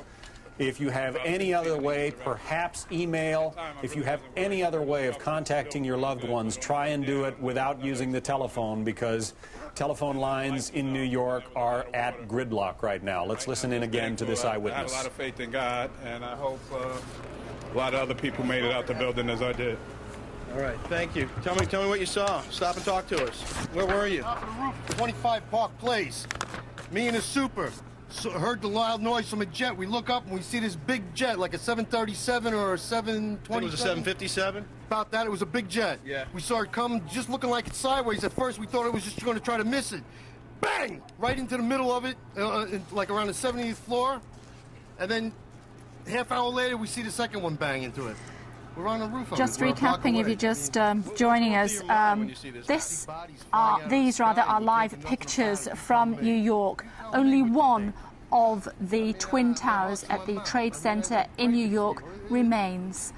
The other has collapsed after it was hit by a terrorist aircraft this morning. We believe that it was an American Airlines aircraft. It had been hijacked, probably from Boston, and it slammed into the side of the building. Shortly afterwards, that building collapsed. The other building has also been hit by a terrorist aircraft. Telephone lines in New York are at gridlock. If you want to contact colleagues, friends, loved ones to check on their condition, don't try the telephone, you can't get through. Try the email or the internet. All flights to the US have also been diverted. From north. What did the plane look like? Like a 737, like a jet plane. Like a jet plane, I mean, like a normal plane, commercial plane. Did it appear to be veering out of... With whatever force needs to be applied. Well, first we have to know the full limits of this tragedy, and it's unprecedented, of course. But we have to stay above all united and calm and ready to take resolute action, which sometimes we have failed.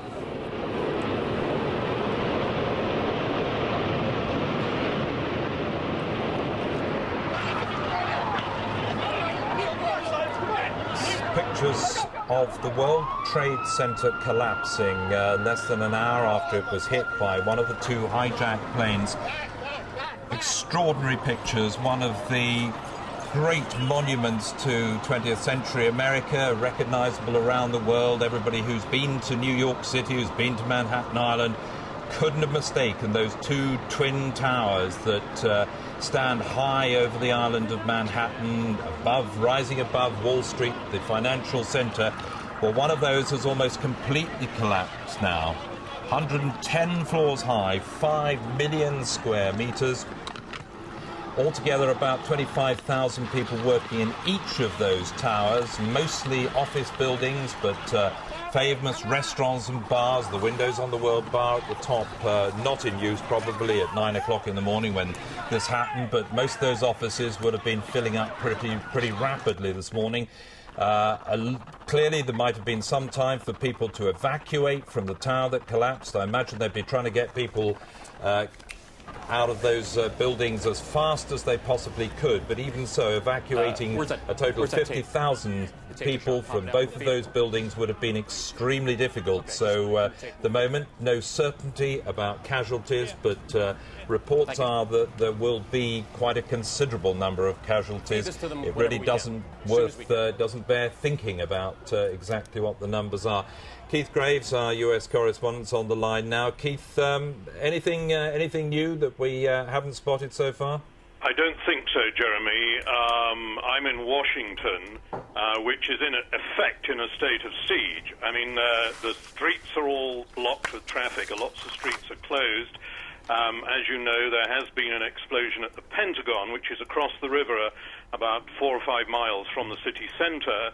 There have been reports of explosions in other parts of the city, but I suspect that there's a little tiny bit of panic creeping in here, and people are reporting bangs as explosions. There's no confirmation of other explosions, but certainly every government building in Washington has been closed, and the staff of these buildings have been told, look, go home. It doesn't matter how you get home, just go home.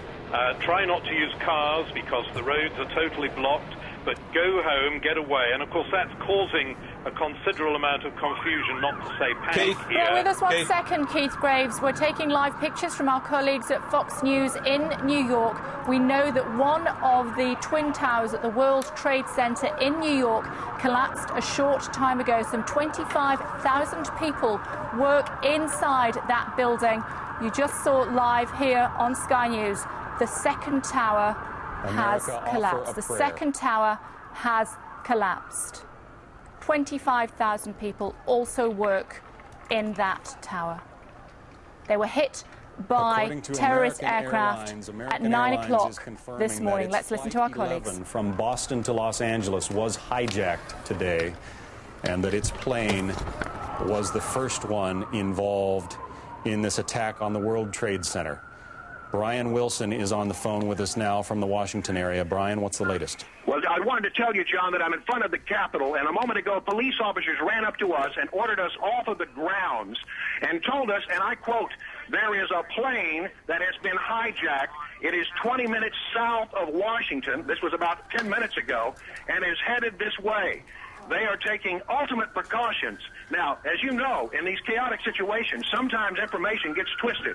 But police officers here are saying that they believe there is a hijacked plane now headed toward Washington. And that's all the information I can give you at this moment. All right, Brian, we had a report from you earlier that military aircraft are circling the Capitol. Is that still the case? This is the second twin tower in New York. It was hit by a plane just before 9 o'clock this morning, American time. 25,000 people, as I said, work in this building. Many of them would have been at their desks when that aircraft that had been hijacked earlier in the day hit the building. There had been much concern about this structure after its twin tower collapsed about 20 minutes ago. Many people in the area had been trying to flee from what had been happening. Obviously, information is very sketchy at this stage, but very shortly this tower does collapse. UK, we're hearing, as we watch those extraordinary pictures of that vast building imploding in a huge cloud of smoke and debris at the bottom end of Manhattan. Now, we're hearing that the London Stock Exchange is now being evacuated. We don't know the reasons for that yet, but we will obviously keep you informed of that. As you heard from Washington, D.C., there have already been attacks on the Pentagon, the Defense Center. There have been talk of explosions at Capitol Hill, and there has now a report from Fox News of another hijacked plane heading towards Washington, D.C. Jeremy, as we look at these pictures, both of those towers have gone. You know this area well. Tell us how many people are going to be affected by what we just saw live. We're now talking about hundreds and hundreds of thousands of people who live and work in the southern end of Manhattan Island. As you know, you've been there, it's a very densely populated island, Manhattan. Everybody lives cheek by jowl. There are huge, in the foreground there, you can see the Statue of Liberty, which, of course, those twin towers of the World Trade Center looked out across. One of the things about going up the World Trade Center was to look down across the harbour at the Statue of Liberty. It's just peeking its head across our breaking news strap at the moment, the Statue of Liberty. It was sent there, of course, given to the Americans by the French as a sign of friendship and a sign of peace. What we're seeing today, the debris left on the southern tip of Manhattan Island, two gigantic towers over 100 stories high, have now disintegrated, imploded, an almost unbelievable scene, imploded into a pile of smoke and rubble that now clouds the horizon in New York City, and no doubt, metaphorically, will be clouding the thoughts and the imaginations of all Americans today and sending shock waves around the world. At the moment, no certain claims of who may be responsible for what is being confirmed by administration in the United States as a series of terrorist attacks. It appears to be a highly coordinated, perhaps the most planned single assault on the United States in peacetime. In fact, ever. Bear in mind that even in wartime, the United States has never really come, mainland America's never really come under attack. Yeah, it's almost a mushroom cloud of devastation over the skyline of New York. One can only pause and consider just how many people will have lost their lives today. But of course, it's not just New York that has been affected by the terrorists who came from the sky today. Washington also has been hit by a terrorist attack. At least one aircraft has slammed into the Pentagon. Keith Graves has more. Keith? Yeah, we are getting confirmation now that the Washington police believe that an aircraft has been hijacked somewhere south of Washington, and that it may be heading towards the Capitol, which is why they have now sealed off this area. Our office here is right next to the Capitol building. That's all been evacuated. People are being urged to leave the area. I'm hearing, for example, an American commentator using the word Armageddon, and it may not be too outrageous to use that word if you think about it. Every government building is being evacuated. The Pentagon, which is at the very nerve center of America's defense system, has been struck and has been evacuated, though no doubt there are still officers there in the underground war rooms.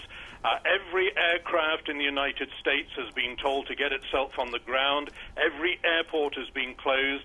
This country, in effect, now has gone into something of a state of siege. But Keith, from what you've just said, US flights diverted to Canada, aircraft on the ground, all the airports have been closed. This aircraft could have been hijacked and be on its way to Washington.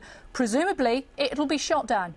Well, it would probably be a light aircraft that took off from, say, some small private airstrip. It could well be that. You don't have to destroy the Capitol building. All you have to do is to put a light aircraft into it, and it would be even more symbolic an attack than bringing down the World Trade Centers. But yes, on the roof of the White House, for example, there are missiles.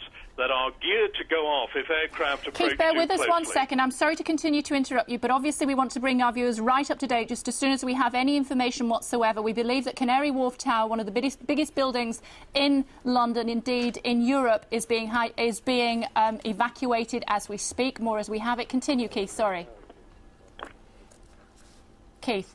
Yes, Kay, sorry, I was just saying that on the roof of the White House, which has now been sealed off, they do have a missile system which will fire missiles, and at the Pentagon, I understand, if there are aircraft approaching. And I have no doubt at all that any aircraft approaching Washington, D.C. at the moment, as everything has been grounded, will be fired on. There won't be any questions asked.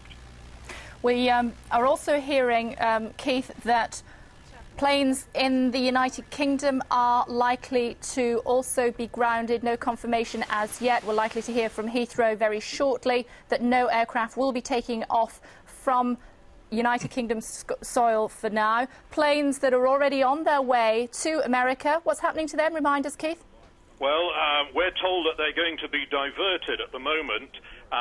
This was what we heard before the two World Trade Center towers collapsed. Before we heard there was another aircraft which may be on its way to Washington, possibly with a suicide bomber on board. And so I imagine that the Americans will be absolutely rigidly enforcing that now. There are still aircraft in the skies over the United States that were in the air before this all happened a couple of hours ago.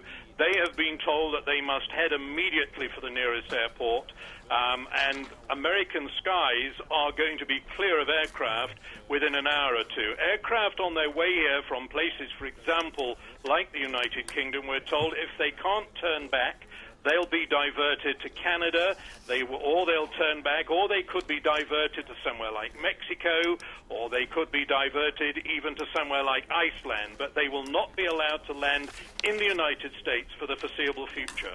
Keith, let me just break in to say that the latest wire message says that the Queen will be sending a message of sympathy to President Bush. That's just been released by Buckingham Palace. The thought is, Keith, I suppose, when we look at the intelligence side of this and what the intelligence chiefs around the world are going to make of this, is that the attacks on the United States are now clearly precautions being taken in the United Kingdom with the evacuation of the stock exchange, the evacuation of Canary Wharf Tower, the 800-odd-foot landmark and the docklands of East London, and the grounding of planes here, is that there would be a suggestion that the United States and the United Kingdom are possibly targets here, and therefore you've got to look at.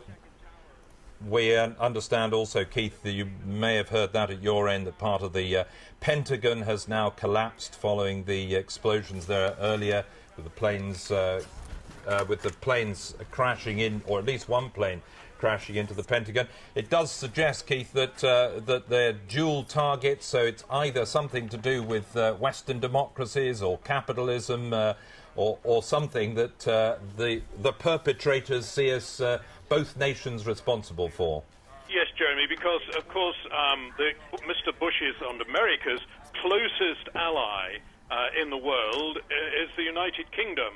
Mr. Blair is the one foreign leader from a major nation who has struck up some sort of rapport with Mr. Bush, and so any potential terrorist, I'm thinking now in terms of people maybe like Osama bin Laden, though there is no evidence that I've heard that it is definitely down to him, but people like that would sit down and say, who are our enemies? And the enemies would be the United States, and who are their closest ally? It's the United Kingdom. So it may well be that the British government is taking precautions on that basis, that they may well be associated with the United States. Mr. Bush, of course, as you reported earlier, was out of town. He is said to have abandoned his program and to be returning to Air Force One. It's not clear at this stage whether he will head back to Washington. I would have thought that he probably would want to be seen to be coming back to Washington, because if for any reason his security men decided he should not return to the White House, I think that might well cause panic to set in. Jeremy, you're probably watching, I guess you may be watching, like me now, pictures I'm watching from the Pentagon, and indeed the corner of the Pentagon that corner close to the interstate highway, which you, of course, know has indeed collapsed now. I don't know whether you're watching those pictures. No, we're still watching pictures in New York. We're obviously, in a way, just sort of hopping around the pictures as they reach us across the Atlantic via satellite, Keith. So, like you, we have a variety of vision we're choosing from, and some of the satellite vision is now causing us problems. So I don't know whether here we are. Now, I think that, yes, that is pictures of the Pentagon and smoke rising. We're looking from some distance away, a few hundred yards away, Keith, looking from an interstate intersection there, looking at smoke rising from what I thought earlier looked like the western perimeter of the Pentagon. Yeah, we were hearing at first that it actually hit the helipad, which the senior military officers use. But we're now being told, and nobody can get any closer than those pictures that you're seeing. I'm seeing the same picture as you now, the smoke rising. And we're being told that, in fact, the corner of the building there has collapsed. The building has been evacuated. As I was saying earlier, there is a very, very secure war room beneath that building, a room that was built to withstand, in fact, a nuclear attack. And so one would assume that military officers that have stayed in the building have gone down into that room. We were talking about Mr. Bush. I think he will want to be seen to come back here. He will want to be seen to go to the White House, because if he does not, I think there will be a certain amount of panic in this nation. There already is. People are running through the streets here. When I came into the building, there were people running like something out of a Hollywood movie in the opposite direction to me, running away from the Capitol building, from government buildings. I think if Bush decided that he couldn't come here, I'm interrupting myself, Jeremy. I'm just hearing that there's been a large plane has crashed somewhere southeast of Pittsburgh. That's about 3.5, 4 hours drive from here. We don't know the details of that yet. We don't know which building, but my colleagues at Fox News are just telling us that a large aircraft has now crashed somewhere just southeast of Pittsburgh. That's an industrial town sort of between here and New York, maybe about 4 hours drive from here. We have no further news of that yet at the moment.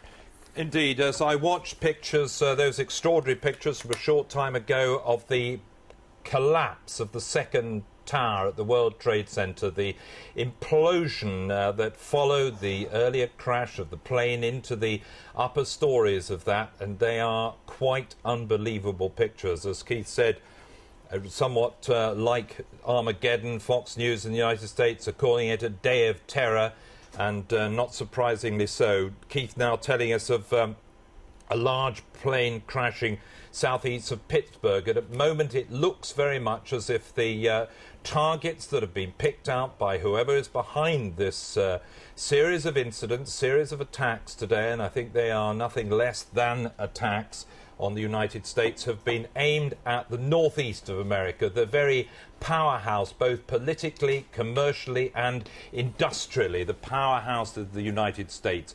New York City, now somewhere close to Pittsburgh, and Washington, D.C., the political capital of the United States. Whilst we're watching these pictures, let's bring in Francis Chusa. I know Kate got a couple of questions to ask you, Francis. Francis, I mean, we're looking at these pictures. This story first started to develop just after 2 o'clock London time this afternoon, less than 2 hours ago. And we're seeing devastation on the northern part of the eastern seaboard. It's shocking, stunning. I can't think of any other terrorist incident. This is obviously, I think we're saying terrorist incident, which even begins to match what we've seen here. It is so stunning. There are so many questions you can ask. You know, how come so many aircraft got hijacked on the same day? The list of questions that will be asked. OK, too early. People are still clearing up. There's still the worry about, are there other aircraft involved heading towards other targets? But we're seeing a situation where, what's the United States' next move? And there will be a next move. The United States believes in getting revenge. And God alone knows what they're going to do in response to this. We're looking at replay pictures that we showed live here on Sky News of the actual moment of impact of one of those aircraft. And then this is what happened, Francis. Unbelievable. Just seeing the wreckage coming down, the issue of how much warning was there, was much of an evacuation capable, and in fact a number of aircraft hitting the same targets. Of course, there has been a terrorist bomb attack on the World Trade Center a few years ago, so this looks like it was an attempt, as it were, to do the job properly by whichever groups. It's obviously been a focus, a target, a very big target, and a sort of idea of this is an American landmark, so go for it. Look at these pictures, Francis, as we speak to you. Defy description, do they not? Who could possibly have been responsible for this sort of devastation? Well, there are a number of terrorist groups who would have the capability. I've already heard the suggestion that potentially as a result of the breakdown of the UN Durban Racism Conference, someone would have done this. I'm getting the impression if you are hijacking aircraft in the United States, this was something planned not a week ago, it was planned a number of weeks, if not months ago, and just brought into effect on whatever plan. I am also brought to remember that about 10 days ago there was a universal warning by the State Department to US forces, US businesses, US airlines in Asia, saying that a threat from the likes of Osama bin Laden was deemed to be very high. And I have to say, I'm wondering at the moment whether that was a, dare I use the word, wonderful deception plan to get people's attention elsewhere whilst other activities were going to be taken in the United States. The congruence of those two interrupting is you, Francis, I'm sorry. The Palestinian President Yasser Arafat has condemned the aircraft attacks on the World Trade Center in New York and also on the Pentagon in Washington. He says, I send my condolences, the condolences of the Palestinian people, to American President George W. Bush and his government and the American people for this terrible act. Presumably, though, eyes must turn to the Middle East. It certainly is the most obvious place to look. Yes, there are possible terrorism groups out in Asia, but whether they have the experience to back up the logistics to undertake attacks like this, I think people would say probably not. The Middle Eastern groups with long history, with good experience of this sort of activity, are the logical place to start looking.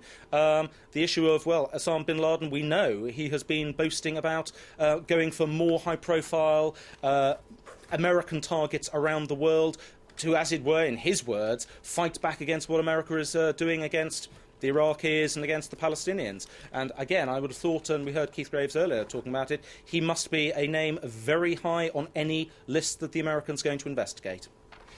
Can I just break in there, Kay and Francis, to say the latest wire is saying that the Saudi dissident Osama bin Laden had warned 3 weeks ago that he and his followers would carry out an unprecedented attack on US interests for its support of Israel. And that's according to an Arab journalist with access to Osama bin Laden, Abdul Bari Atwan, editor of the London-based Al-Quds Al-Arabi newspaper, who we of course see quite often on Sky News, said that Islamic fundamentalists led by bin Laden were almost certainly behind the attack on the World Trade Center in New York. It's most likely the work of Islamic fundamentalists, said Abdul Bari Atwan. Osama bin Laden warned 3 weeks ago he would attack American interests in an unprecedented attack, a very big one. So let's just talk to Keith Graves, our correspondent in the United States. Interesting thoughts, that, Keith, isn't it? Yeah, I think that Francis made a very good point there, making the point that this is not something which has sprung out of events of the last week or two. This is something which required an enormous amount of planning, an enormous number of people, an enormous amount of money to put an operation like this together.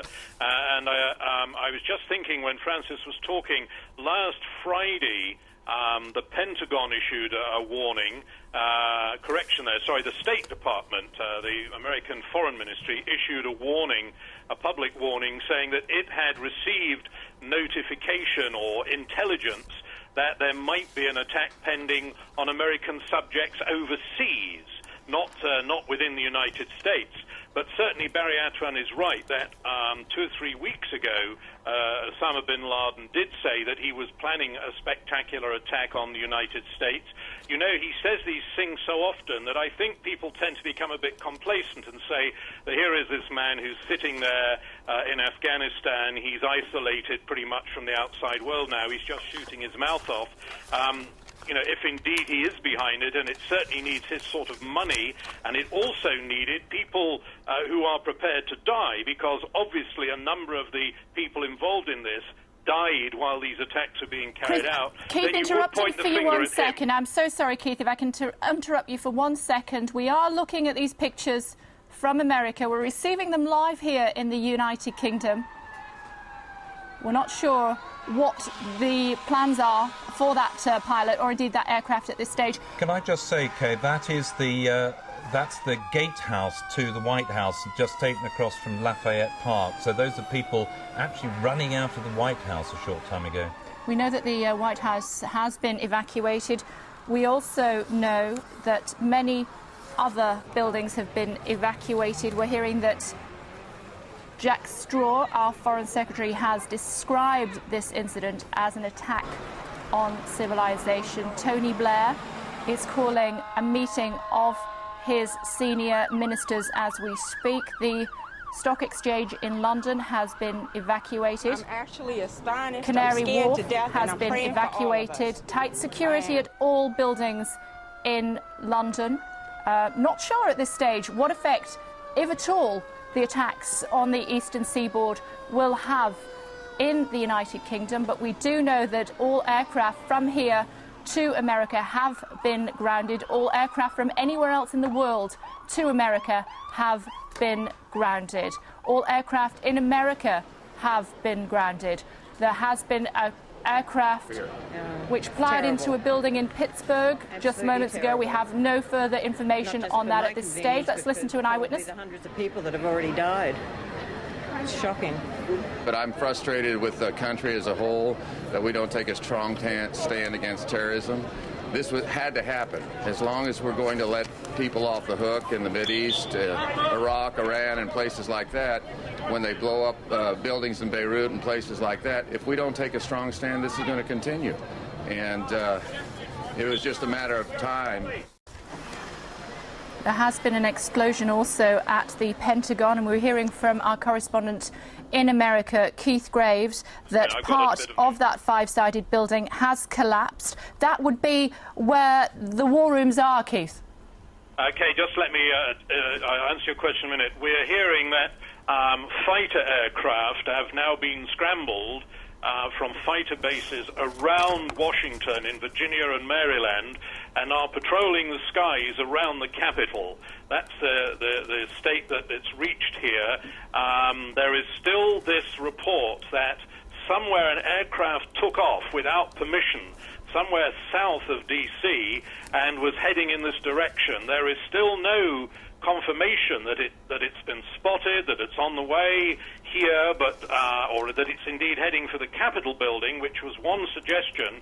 But indeed, they've scrambled fighter aircraft now, which are patrolling around Washington, D.C., and I have no doubt at all that any aircraft approaching Washington at the moment will be shot down without many questions being asked. Keith, couple of points. There are reports of a fifth aircraft that may have crashed. I don't know whether you're hearing anything of that. And reports of, I don't know whether you may have heard explosions up around the Capitol building yourself. We heard a report, Jeremy, that there'd been a report of an explosion near the State Department. That is being denied. It was supposed to have been a car bomb. I think there's an awful lot of worried people running around the Capitol at the capital city at the moment, and us getting very, very edgy, as you can imagine. So there was a report of a car bomb near the State Department. That is being denied. We're hearing that the police are checking of a report near the Capitol building. I'm only about, as you know, a couple of hundred yards away, but I'm on an inside room, so I can't actually see out what's happening outside. But there are reports that the police are checking that there may have been an explosion somewhere near the Capitol. That is not yet confirmed. I think what the confusion, Jeremy, and the enormity of this can be illustrated by the fact that nobody at the moment is even getting round to talking about casualties.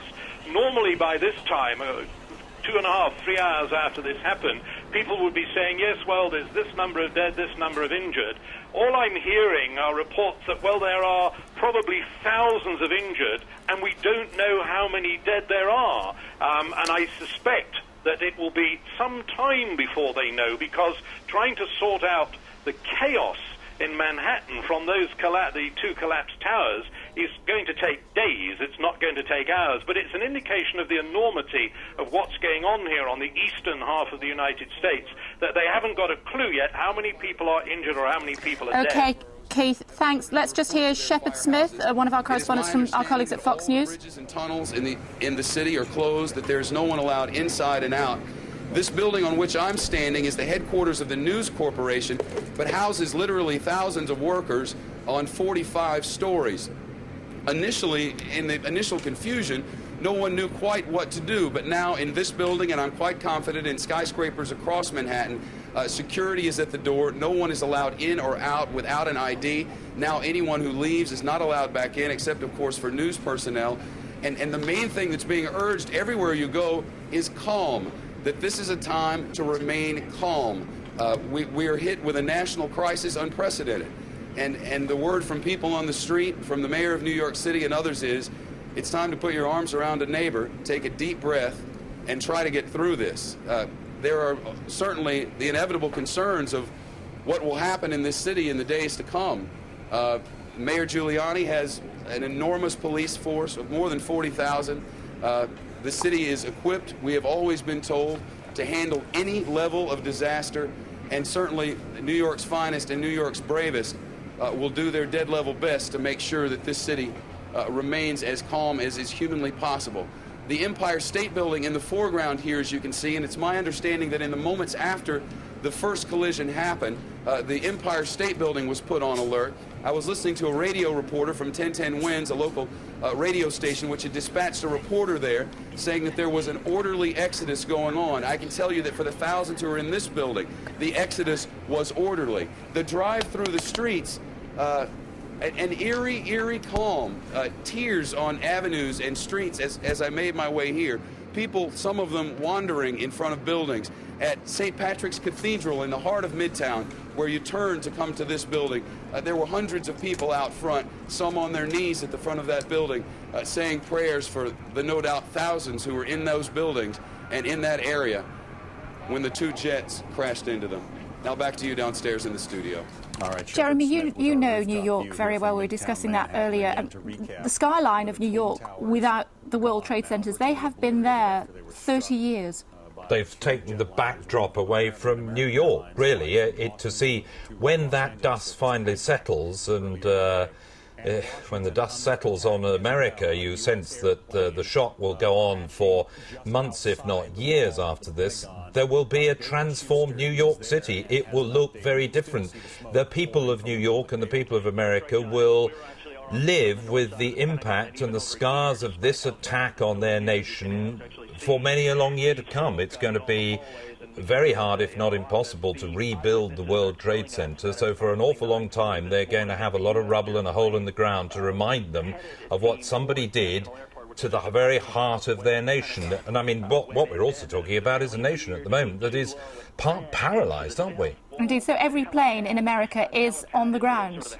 Any plane that is not on the ground is likely to be shot down by fighter aircraft which are patrolling the skies around the capital. It is almost a surreal situation, but it is happening live. Jeremy, how many people would have been in that area when those towers collapsed? I think what we're talking about is 50,000, up to 50,000 if it was full in the two towers, 25,000 each tower. Plus, it could have been potentially another 100,000 in the area around. It's a very busy and densely populated business area. It is the very heart of the American economy. It is, Wall Street's the equivalent of our city of London. And it would have been 9 o'clock in the morning, the time when everybody was scrambling into the offices. bridges, there are subway stations underneath the World Trade Center, there are ferries coming in just across Battery Park.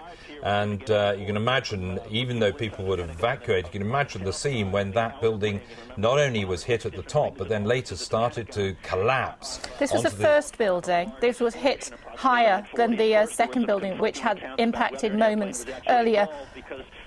Both buildings, it looks as though, are still in place at this stage. They were hit by aircraft which had been hijacked only moments earlier from American Airlines in Boston. Mayor Giuliani, incidentally, the New York mayor, has now called for the evacuation of the whole of Lower Manhattan. That's the southern end of Manhattan where the World Trade Center Twin Towers are that we're watching at the moment, those pictures earlier before they both collapsed. What we're talking about, federal regulators of the US financial markets decided not to declare an emergency in response to the attack, but it does sound like obviously the markets are going to be pretty shaken just like everybody else is. The markets, after all, reflect the health of the nation, the health of the economy, and the thinking of most right-thinking people, and most right-thinking people across the world are going to be pretty shocked at the moment. I would have thought, particularly in America, and the markets are bound to reflect that attack on the heart of civilization, as Jack Straw, the British Foreign Secretary, has called it. Let's just reflect also on what other world leaders have been saying. The Russian President Vladimir Putin has expressed deep sympathy to the people of the United States in connection with this terrorist attack, this terrible tragedy, as he put it. Most terrible and shocking events, said Tony Blair.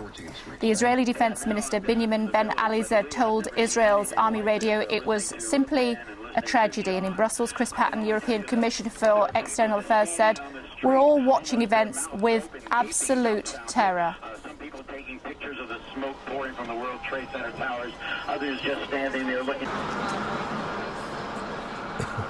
Let's bring in security expert Chris Yates as we watch the smoke pouring out of the upper stories of the World Trade Center Twin Towers before the collapse. Chris Yates, an attack on civilization, Jack Straw calls it. Possibly we're looking at the biggest single terrorist assault of our times. You know, I've been trying to look for parallels to this incident in the last couple of hours since it happened, and I can find none in the history of civil aviation. This is perhaps the most atrocious attack on civilian targets there has ever been by terrorists. And perhaps, you know, I've heard a lot of people suggest in this last couple of hours or so, this isn't just an act of terrorism, perhaps it's an act of war. Therefore, does that give you any pointers as to who might want to engage the United States in war?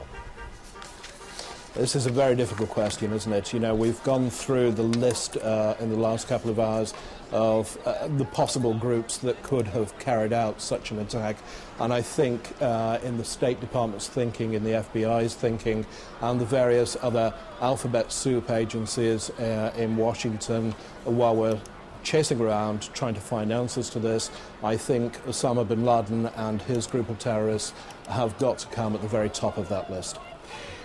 Now, just trying to piece together the story of what appears to be a series of hijacks of major airline carriers' passenger jets. One assumes that there has to be an element of suicide amongst those who brought about the hijack. Hard to imagine otherwise, isn't it? It is hard to imagine otherwise. If we look back over the last few weeks, few months, there have been any number of attacks in the Middle East carried out by suicide bombers, and it seems entirely likely that perhaps, well, it's almost certain by now, that these hijacks were carried out by people who were prepared to die for their cause. Certainly, I alluded to the fact that US security is somewhat lax a few moments ago. Well, I think it's probable that the information as to how to overcome the security barriers that are in place has been found in the public domain. After all, the Freedom of Information Act in the United States means that a lot of the information about lax security at US airports is out in the public domain. I use it myself. Other journalists use it to produce the stories that we produce from time to time. And therefore it seems that that information has been used, perhaps, to circumvent, to get around the security measures in place to stop this sort of thing happening. Chris, stay with us, you will. We just need to break in there, Kay. Indeed, we're just hearing, again, please, we're giving you this information as quickly as we possibly can. Bear with us. We are hearing from the Federal Aviation Authority, who are in charge of the skies above America, that many planes are still unaccounted for. Several planes are still unaccounted for, in addition to the aircraft that slammed into the side of the World Trade Center in New York just after 9 o'clock this morning, and indeed also into the Pentagon in Washington shortly afterwards. Part of the Pentagon has since collapsed. There was also that other one that Keith Graves, our correspondent, was telling us about, the reports of a plane crashing outside the Steel City of Pittsburgh, which, of course, is somewhere between New York and Washington, D.C. No confirmation of that as yet, but as Kay said, several other planes missing as well, according to the Federal Aviation Authority. Let's bring in Francis Chusser, our defence analyst here. France, Mayor Giuliani, incidentally, now having called for the evacuation of low in Manhattan. Mayor Giuliani, the New York mayor, is saying that a tremendous number of lives have now been lost in New York. No quantification of that at the moment. We do know that fighter aircraft are patrolling the skies around the capital. We, as we just said, also know that several planes have been unaccounted for, in addition to the aircraft that have already crashed. As Jeremy was saying, Francis Chusser is with us. Francis, one wonders how much more damage these aircraft could do. Well, if there are further civilian aircraft, I heard one description very early on in this tragic incident talking about them as small commuter aircraft. Well, I think you should bear in mind Boeing 737, which is certainly two of them seem to have been. This is an aircraft weighing in whatever, 60, 80 tons, with fuel, flying into a building at perhaps 500 miles an hour. That is a spectacularly large bomb in anyone's book. Another aircraft which was talked about and used was 767, even heavier. Well, we saw earlier some footage of a 747 over Washington.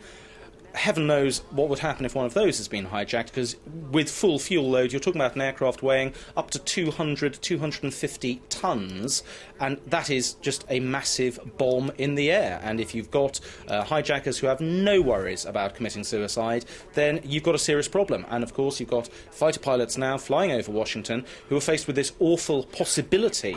There could be a civilian aircraft with American citizens on board, which has been hijacked, and either you have to shoot it down, killing everyone on board, or you have to let it crash into another building, another built-up area, and it's a type of decision I don't think anyone would ever want to be faced with. Also just hearing that the European Parliament in Brussels is in the process of being evacuated, that according to a source in the area. The fingers of this terrorism are stretching much further than the eastern seaboard of New York, Francis. Well, as has been said by several people, Keith Graves included, Osama bin Laden has got to be the, they want to call it the favourite for the initial assessment of who's carried this out. What is a very well-planned and appallingly well-executed operation. This is not the type of thing done by some amateurs. This has been planned, obviously, for many weeks.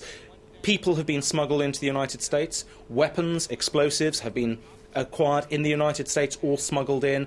Plans of airports. Someone has checked which airlines would probably be best to hijack, which airlines would be flying to Washington and or New York at about the right time to do a simultaneous attack. And I think we could probably say with with certainty that the various hijackers were told, for the sake of argument, at 8:45 Eastern Standard Time, that is when you hijack your aircraft and get it heading towards your target. You've had simultaneous hijackings of a number of aircraft all over the eastern seaboard. This was done by professionals. One can only imagine what reaction there will be from America? America, if you mess with America, and the only comparison I can think of at the moment would be the attack at Pearl Harbor in 1941. America went into shock when its fleet was partially destroyed, and then I think it was described at the time as America's terrible rage was fostered, and they entered the war. We are going to see a few days of shock in the United States, but we've already heard from a number of the feeds from both New York and Washington, the American people will demand revenge. Absolutely demand it. We've seen in the past, after terrorism attacks, again, a bomb attack a few years ago on the World Trade Center, cruise missile attacks launched against Osama bin Laden, some of his bases in Afghanistan. Heaven knows what level of retaliation we will see for this. Heard from Chris Yates saying, is this an act of war? I would agree with him and say, yes, I think this is an act of war. The problem is, it is almost certainly not an act of war by a state, by a people. It is an act of war by an individual with a terrorism group. This makes retaliation very difficult. Yeah. What do? Do you bomb Palestinian camps? Francis, if you'll bear with us, sorry about this. The director of the World Trade Center, we believe, will be speaking to our colleagues at Fox News in New York very shortly. Let's listen in.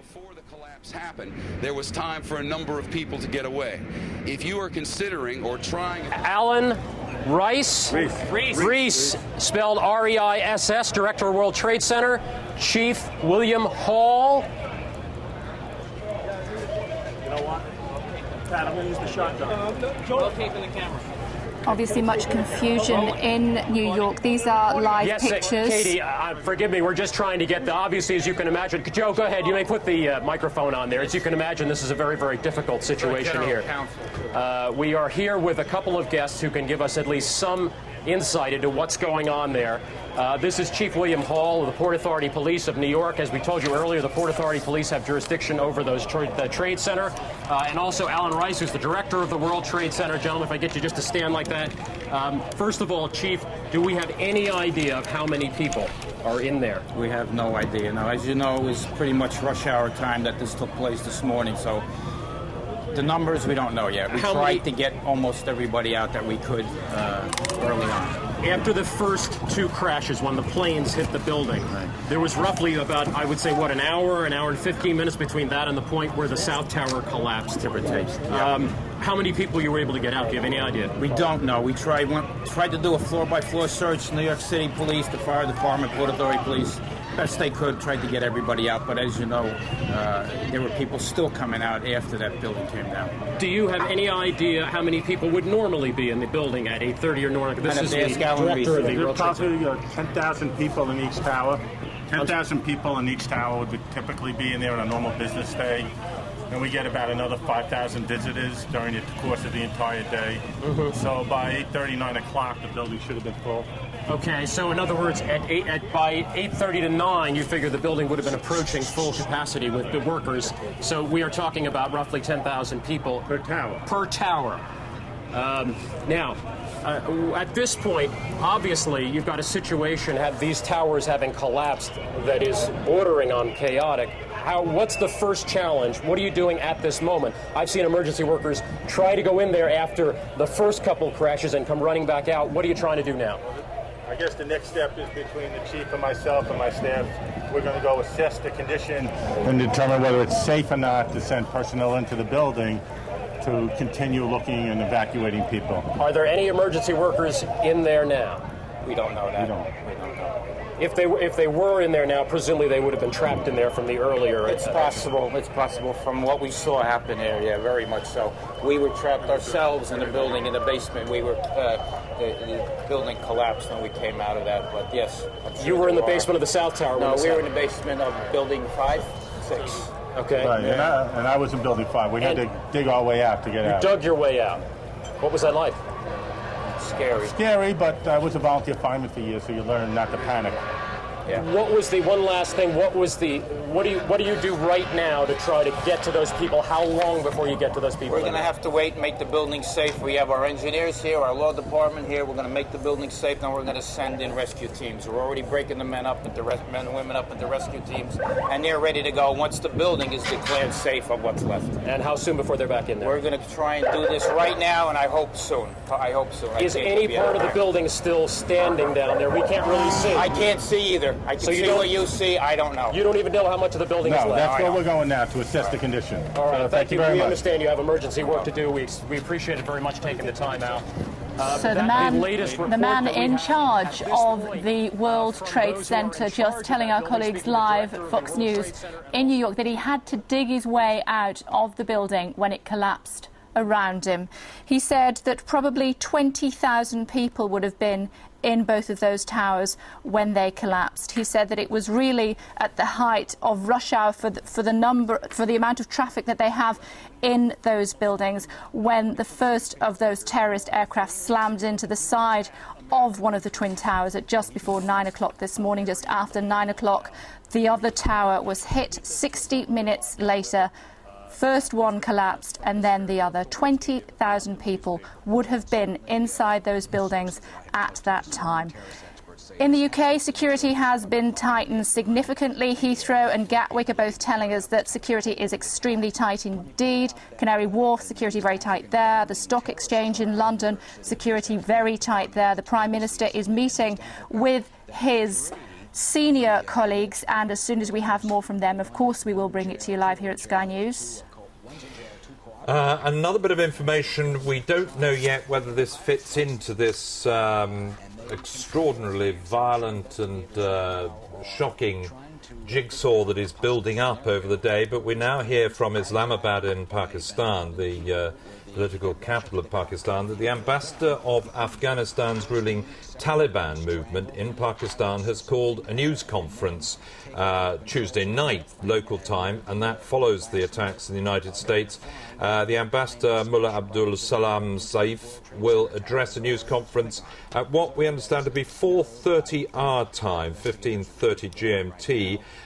It's not immediately known whether it was related to the attacks in the United States, but of course it is worth bearing in mind that the Taliban movement in Afghanistan have, over a number of years now, given refuge and succor to Osama bin Laden, the Saudi dissident who some experts are already starting to look at as a possible perpetrator of these incidents today, one of the few people who perhaps could mount an operation like this, and of course the man behind those attacks on the United States embassies in Tanzania and Kenya a couple of years back. So we will listen carefully to what the Taliban movement have to say out of Pakistan very shortly. And while we look at these live pictures from the Pentagon in Washington, at least part of that five-sided building has collapsed.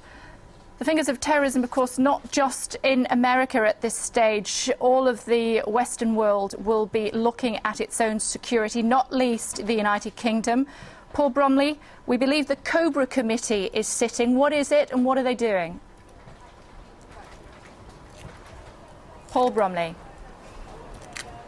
Paul Bromley, can you hear me? Yes, I can indeed. Paul, tell us about the Cobra Committee. This is the meeting, the emergency planning meeting that involves officials at this stage. The Prime Minister is at this very moment returning from the TUC conference in Brighton to chair a meeting of senior ministers that will involve the Foreign Office, the Ministry of Defence and the Home Office as well, although the Foreign Secretary Jack Straw has said that the security alerts at government departments and military installations has already been raised in this country, and overseas all diplomatic presences the security alert has been raised to its highest level. Those are the measures that are being taken. There are amber alert signs at all government departments at the entrances warning people that there is now an increased state of alert following these attacks in America. OK, let me just bring our viewers up to date with other information, Paul. Stay there 1 second. We're just hearing that we did know that one of these aircraft that slammed into the side of the World Trade Center was an American Airlines plane. We're just hearing from American Airlines that if the plane had been full, it would have been carrying 158 passengers, and that would have included 2 pilots and 9 or 10 flight attendants. We hear from our experts that there is absolutely no way that a pilot, under whatever pressure, would have flown his aircraft into the side of the World Trade Center, and that aircraft must have been taken over by a terrorist for that action to have been carried out. If you're just joining us here at Sky News, let's show you what happened at just before 2 o'clock this afternoon. I was telling you live on air about what had happened at the World Trade Center. There was a thought that perhaps it had been an accident. A pilot had lost his way. I was talking to you about the second aircraft. You can see there we were expecting it to move over to the left of your picture, and this happened. Almost unbelievable. And Paul, you're saying now that the British government is meeting. Security, as a result, is very tight here in the UK, both on the ground and indeed at the airports.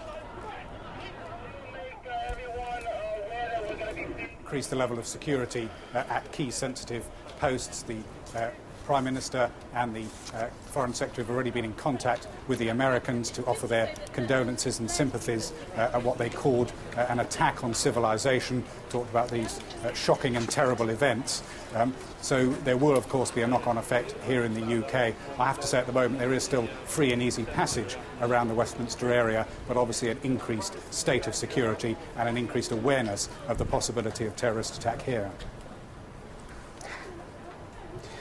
Let's just tell you that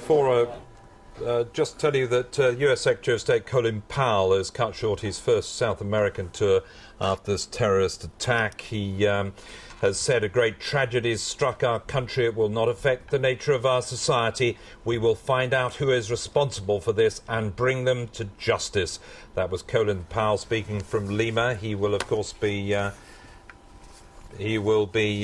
heading back to the United States, no doubt, at this very moment to head up the defence and military operation in the aftermath of this attack. If you're tuning our way and you're wondering what's happening, the American seaboard, the eastern seaboard, has been attacked by terrorists just after 9 o'clock American time this morning. We believe that many thousands of people could have been killed as a result of the attack, both in New York and also in Washington. Obviously, many of you will have loved ones or relatives in America and want to know what's happening. There is an emergency number, 020 7008 0000, 020 7008 0000. A special bunker. Maybe Eric Shawn can tell us more about this. Ironically, it was always thought to be disaster-proof because it was located on the 14th floor of a building in Lower Manhattan, but clearly that kind of thing can come under attack as well. The emergency bunker, or so-called bunker, which really isn't a bunker, it was in an office building in the World Trade Center. Complex, not one of the two towers that unbelievably and so horribly have collapsed, but in a building that houses the Commodities Exchange and some other exchanges, which is at the foot of the World Trade Center. It is, I think, number 6 or number 9 World Trade Center. That is the emergency command center for the city of New York. It was moved there from police headquarters about within the last 2 years or so. That thought to be safer, much more sophisticated availability through communications, much more secure, it was felt, than the police department at that time. So that is the center. We can only hope. We have no report at the moment of the condition of the emergency center for New York City. But then again, the mayor may also be in City Hall trying to deal with the emergency service, the EMS and tactical units. I've been told through EMS that the casualties could, the numbers being bandied around this morning, John, are 10,000. Or so. 50,000 people work in both towers of the World Trade Center. This happened on a beautiful day, 9:10 or so in the morning, when people are going to work, showing up in their offices of the massive World Trade Center complex that houses banks, houses financial institutions, houses the headquarters for the Port Authority of New York, which runs the airports and the bridges and tunnels. It has also has the governor's office and other offices in the World Trade Center, built, of course, in 1973. And the 1993 bombing of the World Trade Center, the terrorists at that time, who were from Jersey City, part of a local mosque, drove a van laden with explosive into the garage. 6 people were killed, thousands injured. At that time, they were not able to bring it down. That was the aim. This time, so horribly and sadly, it seems that terrorists perhaps obviously have succeeded. In terms of You mentioned the report earlier from a London newspaper that is credible in terms of Osama bin Laden. Let me also point out, we're going to get some more information about this, that terrorist experts say he has and does have pilots on his payroll, that 3 of the co-conspirators, alleged co-conspirators in the East African bombing trial had pilots' licenses. 2 of them testified for the government against those suspects accused of, and who were then convicted of the embassy bombing trial. So does that work up a scenario that perhaps terrorists were on these planes, hijacked them, and then near the last moment were able to divert them, incapacitated the crew, the pilots, completely jumped in those seats, and then themselves just flew those planes into the buildings? I was coming to work this morning and saw the first plane, which appeared to be a 737 or small Airbus, a twin-engine jet, flying very low south downtown over 5th Avenue. I was right near Rockefeller Center. Everybody was looking up, saying it's kind of unusual. Then it banked right. Banking right would indicate it was heading right toward the World Trade Center, and it disappeared from my view. And then heard the report that, though, is a common airway from the north. That plane, if that indeed was the American Airlines plane from Boston, that would make sense. Coming from the north, coming from Boston, on the air route to make a left leg base, and then your final into LaGuardia, but then at the last moment diverted into this horrible, horrible catastrophe. There will be apparently Let's just pick up where we are at the moment with these extraordinary scenes of Manhattan Island in the heart of New York City. Let's bring you up to date with the story so far. That scene in front of you was where the twin towers of the World Trade Center stood until a couple of hours ago. They were hit, both of them within a few minutes, by planes that had been hijacked. Here's the second plane on the left of the left-hand tower. The first tower, as you can see, already on fire. The plane didn't avoid the tower, but crashed straight through it. A fireball there. One can only imagine what the scenes were like inside and beneath the twin towers there. Within an hour, both of these towers then collapsed. Person who answered the phone at the trading floor of the interdealer broker Cantor Fitzgerald, located near the top of the World Trade Center, said, "We're dying." He then hung up. There was screaming. We have just heard from American Airlines. They have confirmed that both of the aircraft which slammed into the side of the World Trade Center belonged to them. They'd been hijacked, one of them at least, from Boston. One of the aircraft had 81 passengers on board when it was hijacked and then flown into the side of that building. We're also hearing that United Airlines Flight 93 has crashed near Pittsburgh. If you've been monitoring the situation here on Sky News, you'll know that Flight 93, which crashed near Pittsburgh, crashed probably about an hour and a half after these twin towers at the World Trade Center were hit. And also the Pentagon. Part of the Pentagon has also collapsed after it was hit by an aircraft this morning. And we then heard from the Federal Aviation Authority, didn't we, Kay, that several planes other than these are still unaccounted for. So what we have is 4 planes that are confirmed as being hijacked. One apiece hit the twin towers of the World Trade Center. A third then hit the western approach of the Pentagon, the defense and military heart of America, on the western banks of the Potomac River, just across from the seat of government, the White House and Capitol Hill. A fourth, as Kay was saying there, the United Airlines 93 crashed near Pittsburgh, and the Federal Aviation Authority are saying that several other planes are still unaccounted for. We do not know more about those at the moment. What we do know is that all civil aviation flights across the United States have been grounded for at least a couple of hours now. All planes heading into the country have been diverted to Canada. Fighter aircraft are patrolling the skies around the capital as well. My producer's giving me more information as I speak to you. Flight 77, which we think was also an American Airlines flight from Washington to Los Angeles, was also hijacked. 58 people were aboard that aircraft when it was hijacked. 58 passengers aboard that aircraft, 81 passengers aboard another American Airlines aircraft when they were hijacked early this morning. It's worth bearing in mind, of course, Kay, that if they took off from Washington National Airport, that's literally a mile or so down the road from the Pentagon. I don't want to be jumping things on there, but you get a feeling that that is possibly a plane that took off and went straight round the back of the Pentagon. That is a distinct possibility there. So let's bring you up to date. 4 planes we know about so far that have crashed, 1 each on the Twin Towers of the World Trade Center, 1 on the Pentagon, 1 outside Pittsburgh, several other planes unaccounted for. The mighty Twin Towers, the World Trade Center, destroyed. Part of the Pentagon has collapsed, and basically is the political, the industrial and commercial heart of America in the northeast seaboard of America, currently in a state of some chaos and paralysis. Let's bring you up to date with this report from our correspondent, Paul Brennan. It's a disaster almost beyond comprehension. The first aircraft impacted the World Trade Center just before 9 a.m. local time as workers in New York's financial district were arriving for work. Then, 18 minutes later, as emergency services scrambled to save those trapped 100 floors above, a second jet swooped down and headed straight for the second tower, impacting in a huge fireball. The explosion was captured live on television.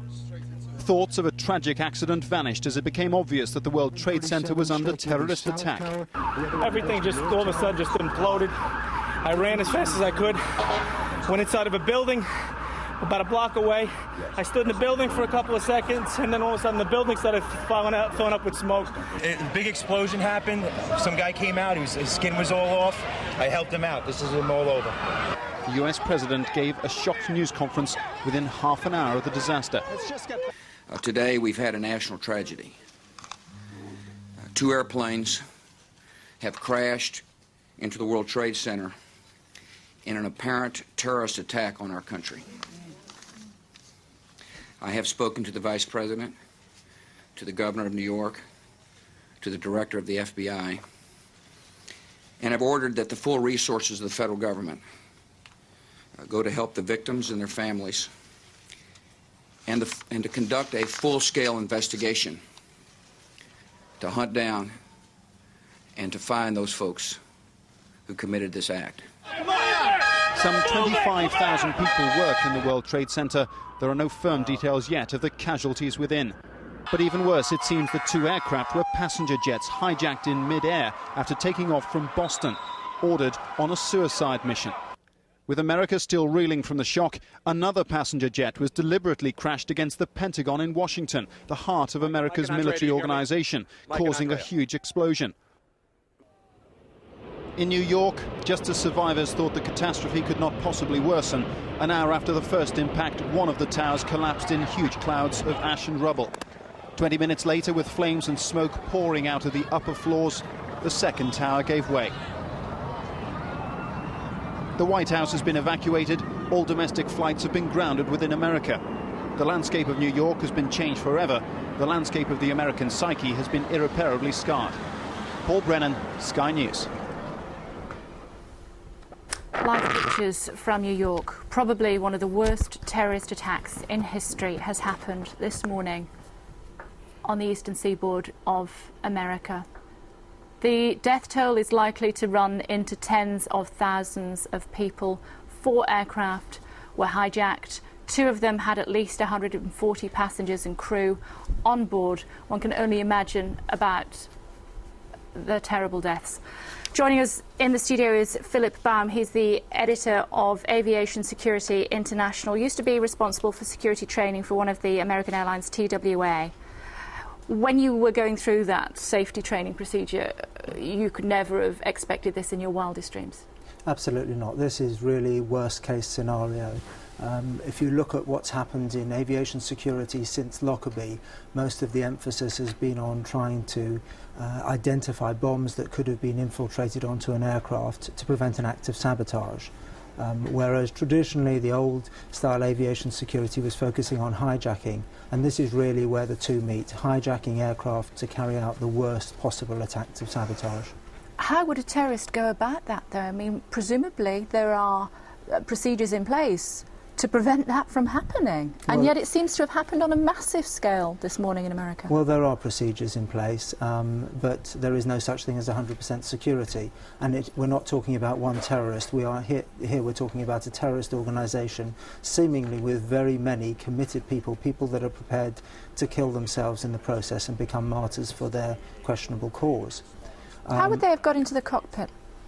Well, we're dealing with US carriers where the actual policy set out by the FAA in the United States is that they must operate with a closed door policy, a locked door policy. Which is not the case in Britain, is it? Well, the cockpit doors are closed, but not locked. But sometimes people are allowed to visit the cockpit.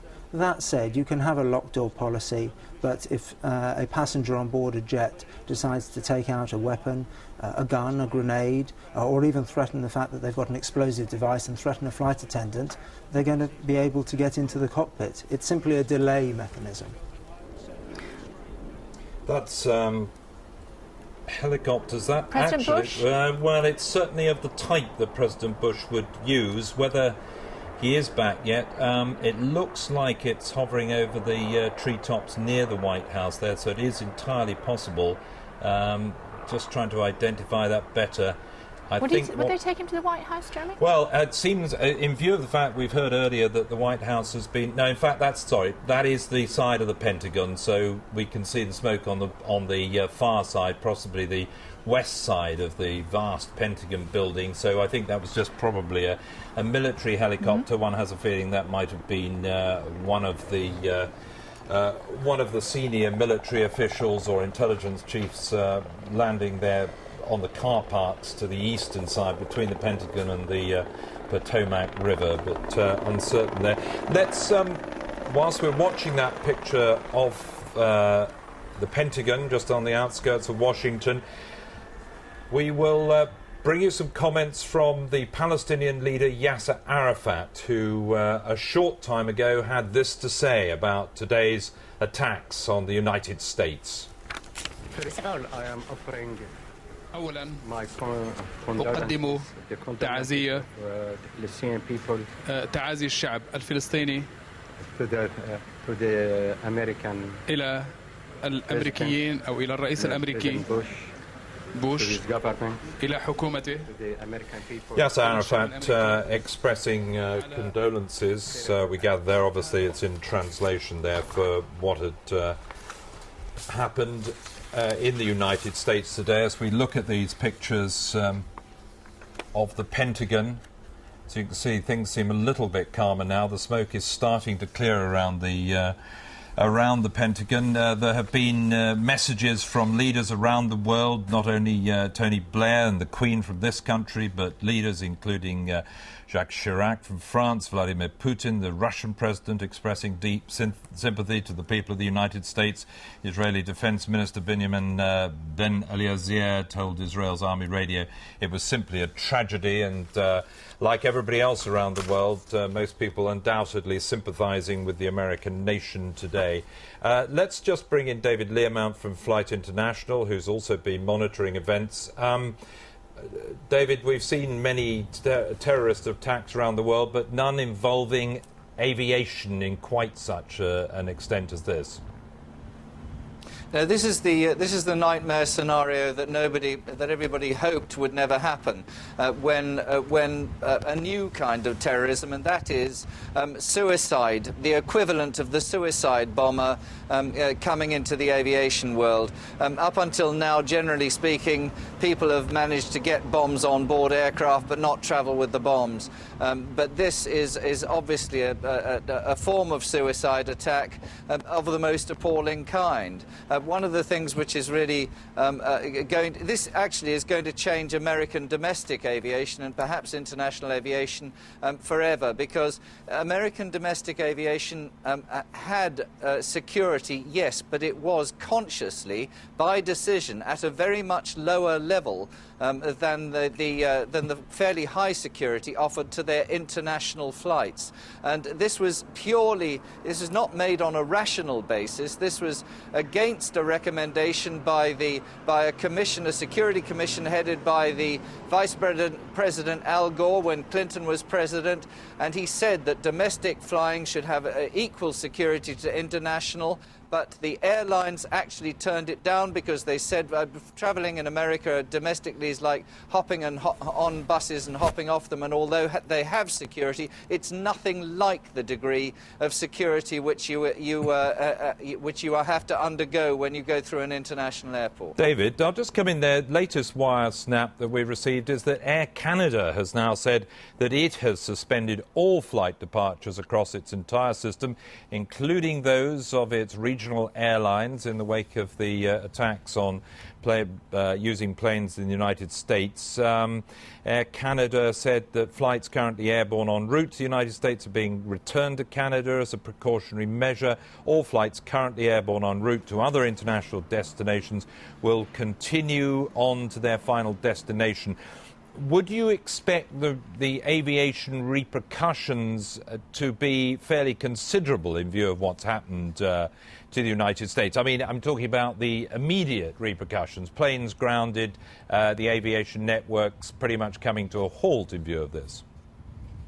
Oh, I think that definitely this is going to be true. I don't know exactly how much, because the Americans literally are giving themselves a breathing space and a decision-making space to decide what they have to do to counter this kind of concerted attack, what they have to do to their security organization. Now, tightening up on security for international flying, yes, they can do that, but the security already was fairly good. Tightening up security on their internal flying, yes, they can do that, but it will change the whole nature of American internal flying. The whole business of it is that it's more like getting on a bus than on an airplane, and although security exists, everything is aimed at processing the largest number of passengers, turning airplanes around in a terribly, terribly short time. I'm afraid that the Americans, I think, never again will have a domestic air travel service which is like it was this morning. It's going to have been changed forever. It will never go back to where it was. And that is going to mean that American domestic aviation has to revise the way that it operates in a very radical way. David, just trying to get an idea of the scale of air traffic in the United States. It is massive compared with almost anywhere else on Earth. The amount of, do you know, it's staggering to think of it, but within the boundaries of the United States of America, 45%. We've increased our security measures. We've shut down all the construction sites within Logan Airport, both airside and landside. And we've shut down all security checkpoints and removed all passengers who had been previously screened out into the non-secure part of the airport. We've activated our Family Assistance Center at the Hilton Hotel based upon some reports that some of these flights may have originated from Boston. We're asking the media's assistance to notify any family members that may have had families flying on those flights that we've had various reports on, to call these following numbers. American Airlines, 800-245-0999. Secondly, family members can call a Massport number, 617-568-3100. We've also urging people not to come to the airport at this point in time. We've increased the shuttle buses from the terminals to the MBTA Blue Line stop, and the MBTA has increased the frequency of subway transportation. We are in close communication with the FAA, the FBI, State Police, Commonwealth of Massachusetts. And that's all I have right now. Joe, you've got to tell us more about these planes that left this morning. That's Joseph Lawless, who representative spokesman for Massport. That's all the mass transit and airport and public transport coming out of Boston, Massachusetts there. Obviously giving us a pretty good idea about the severe measures that are being taken there. One of the planes, of course, AA-11, with 81 passengers on board. Let me just tell you about the aircraft, actually, Jeremy. American Airlines have now confirmed that 2 of its jets, carrying a total of 156 passengers and crew, were lost in the attacks on New York's World Trade Center and also the Pentagon in Washington. American Airlines said in a statement the flights were Flight 11, en route from Boston to Los Angeles, with 81 passengers on board, 9 flight attendants and 2 pilots, and Flight 77, which was a Boeing 757 operating from Washington Dulles to Los Angeles with 58 passengers, 4 flight attendants and 2 pilots. And also looking to our wire service here, I can tell you that United Airlines has confirmed that one of its passenger jets, Flight 93, from Newark to San Francisco, crashed near Pittsburgh on Tuesday. The aircraft we were talking to you about with our colleague, our American colleague, Keith Graves, a short time ago. United said the airplane was a Boeing 757. The airline said it had no other details of how many people were aboard. United also said it was deeply concerned about another flight, number 175, which departed from Boston. The airline said it had no details of that flight. That would confirm the 4 aircraft that have either slammed into the World Trade Center in New York, into a building in Pittsburgh as yet unidentified, or indeed into part of the Pentagon. Part of that 5-sided building has since collapsed. You'll know that that's the head of military operations in America. The cost to life is vast. Let's bring you a statement from Her Majesty the Queen, issued by Buckingham Palace a very short time ago. The Queen says, "It is with growing disbelief and total shock that I am learning of the terrorist outrages in New York and Washington today. On behalf of the British people, Mr. President, may I express my heartfelt sympathy to the very many bereaved and injured, and our admiration for those who are now trying to cope with these unfolding tragedies. Our thoughts and prayers are with you all." That's a statement issued by Her Majesty the Queen from Buckingham Palace a short time ago. And one other completely contrasting statement, but from a very different source. As we told you earlier, the Afghanistan Taliban ambassador to Pakistan was having a news conference a few minutes ago.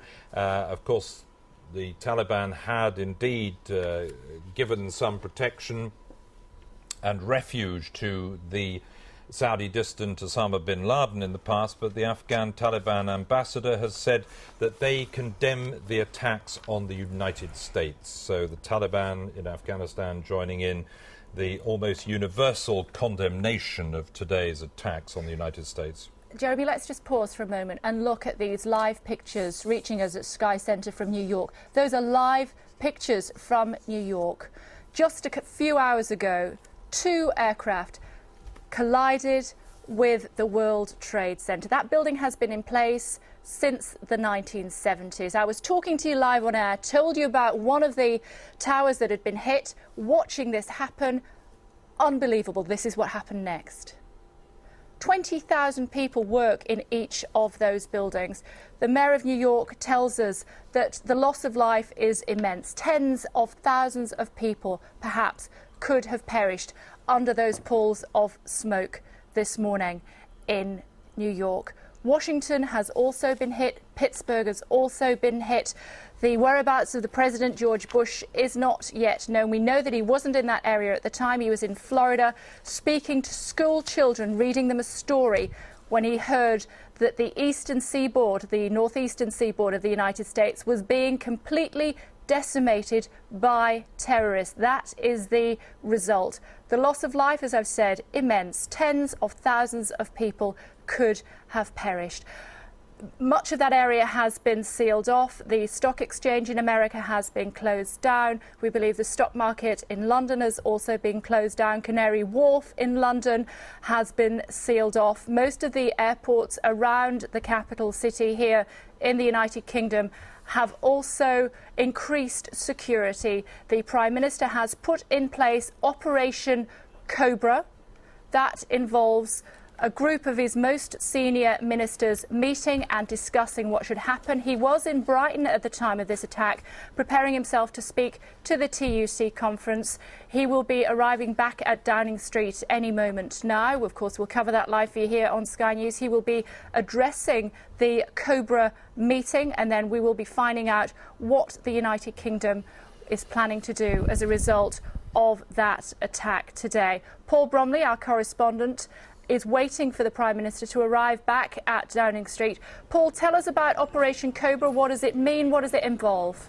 This is the normal civil emergency planning committee in Whitehall. Officials from the various departments are already meeting in this session, and ministers will be joining them once the Prime Minister returns. We understand he's come back from the TUC in Brighton by train to Victoria Station, then will be coming back here to Downing Street.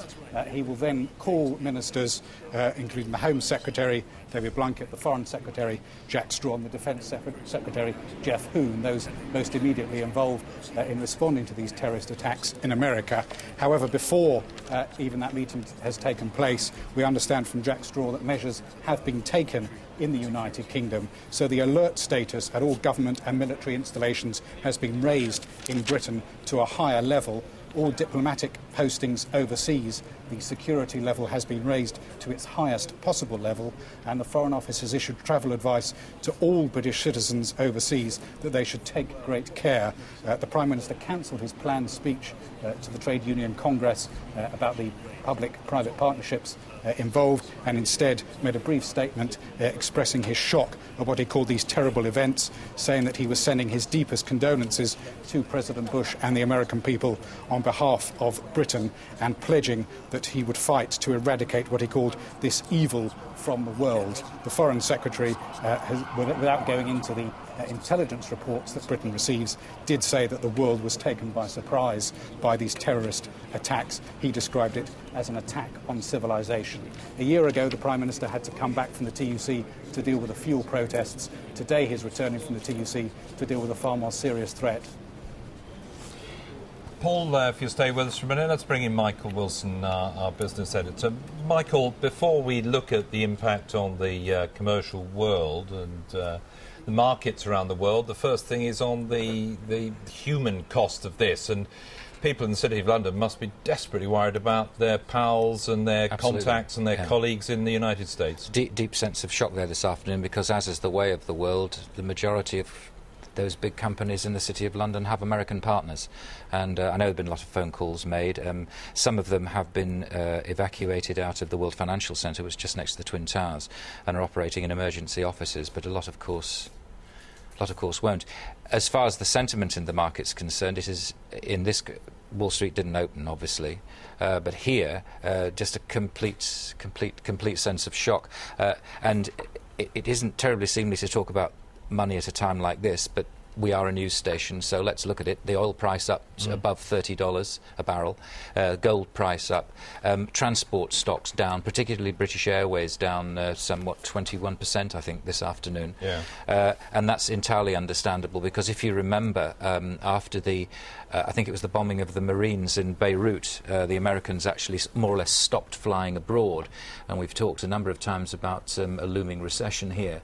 And particularly in the United States, and certainly Americans staying at home is not going to help that. Michael, and Wall Street will probably open about 200 points. Just to remind us, hang on, we're just going to go live to Fox. As you can imagine, the streets are a bit chaotic at this point, but I just want to show you one drastic difference looking north as opposed to looking south.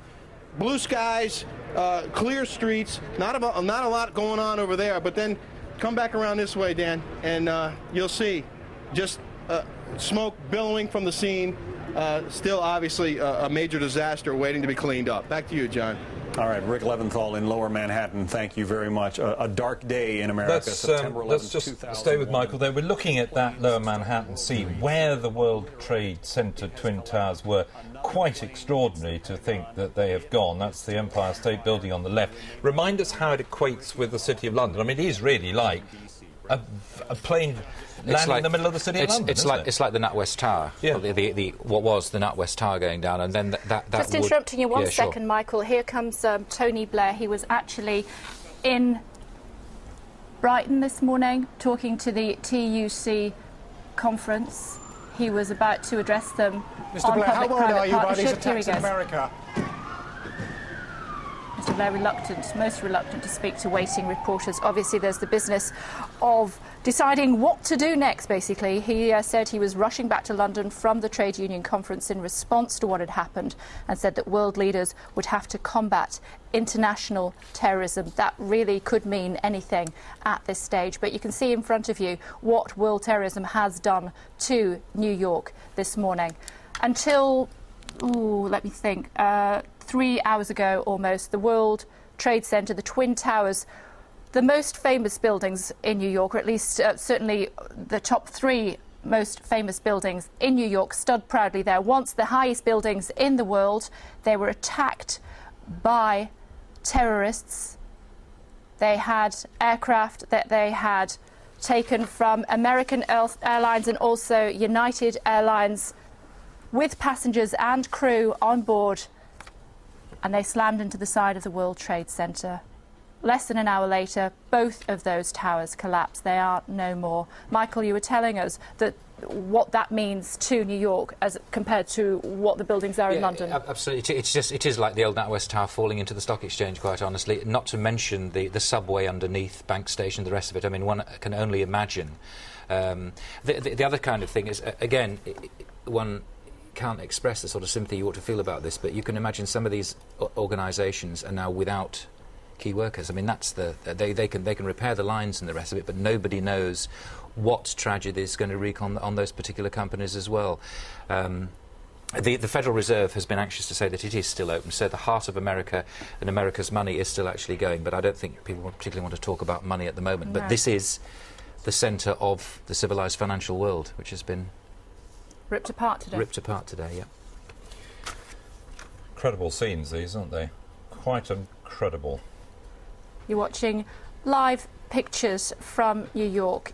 You're witnessing one of the worst terrorist attacks in history. Happened less than 3 hours ago.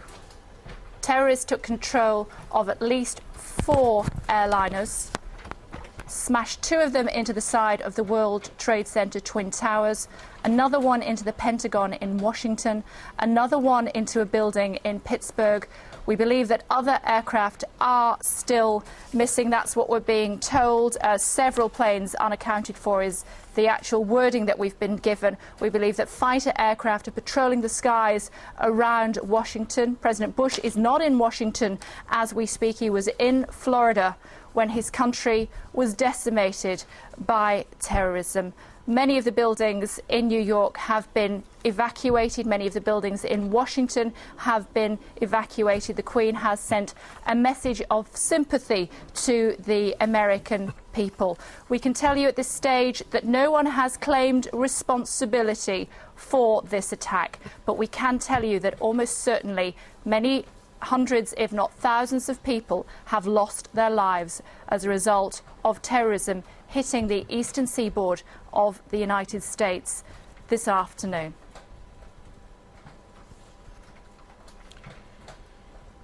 You join us here on Sky News at 5 o'clock with these extraordinary scenes unfolding in the United States.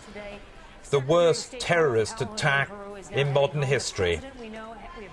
2 hijacked planes crashed into and eventually destroyed the Twin Towers of the World Trade Center in New York at the start of the working day. The injuries are right now.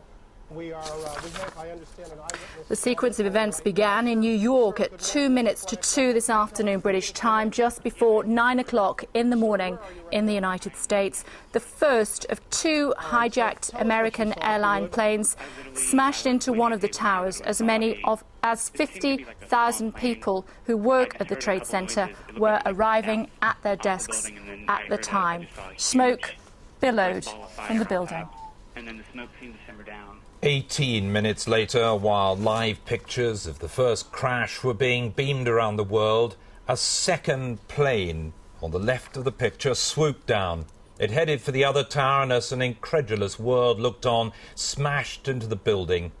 There was a huge fireball, and debris showered the buildings below.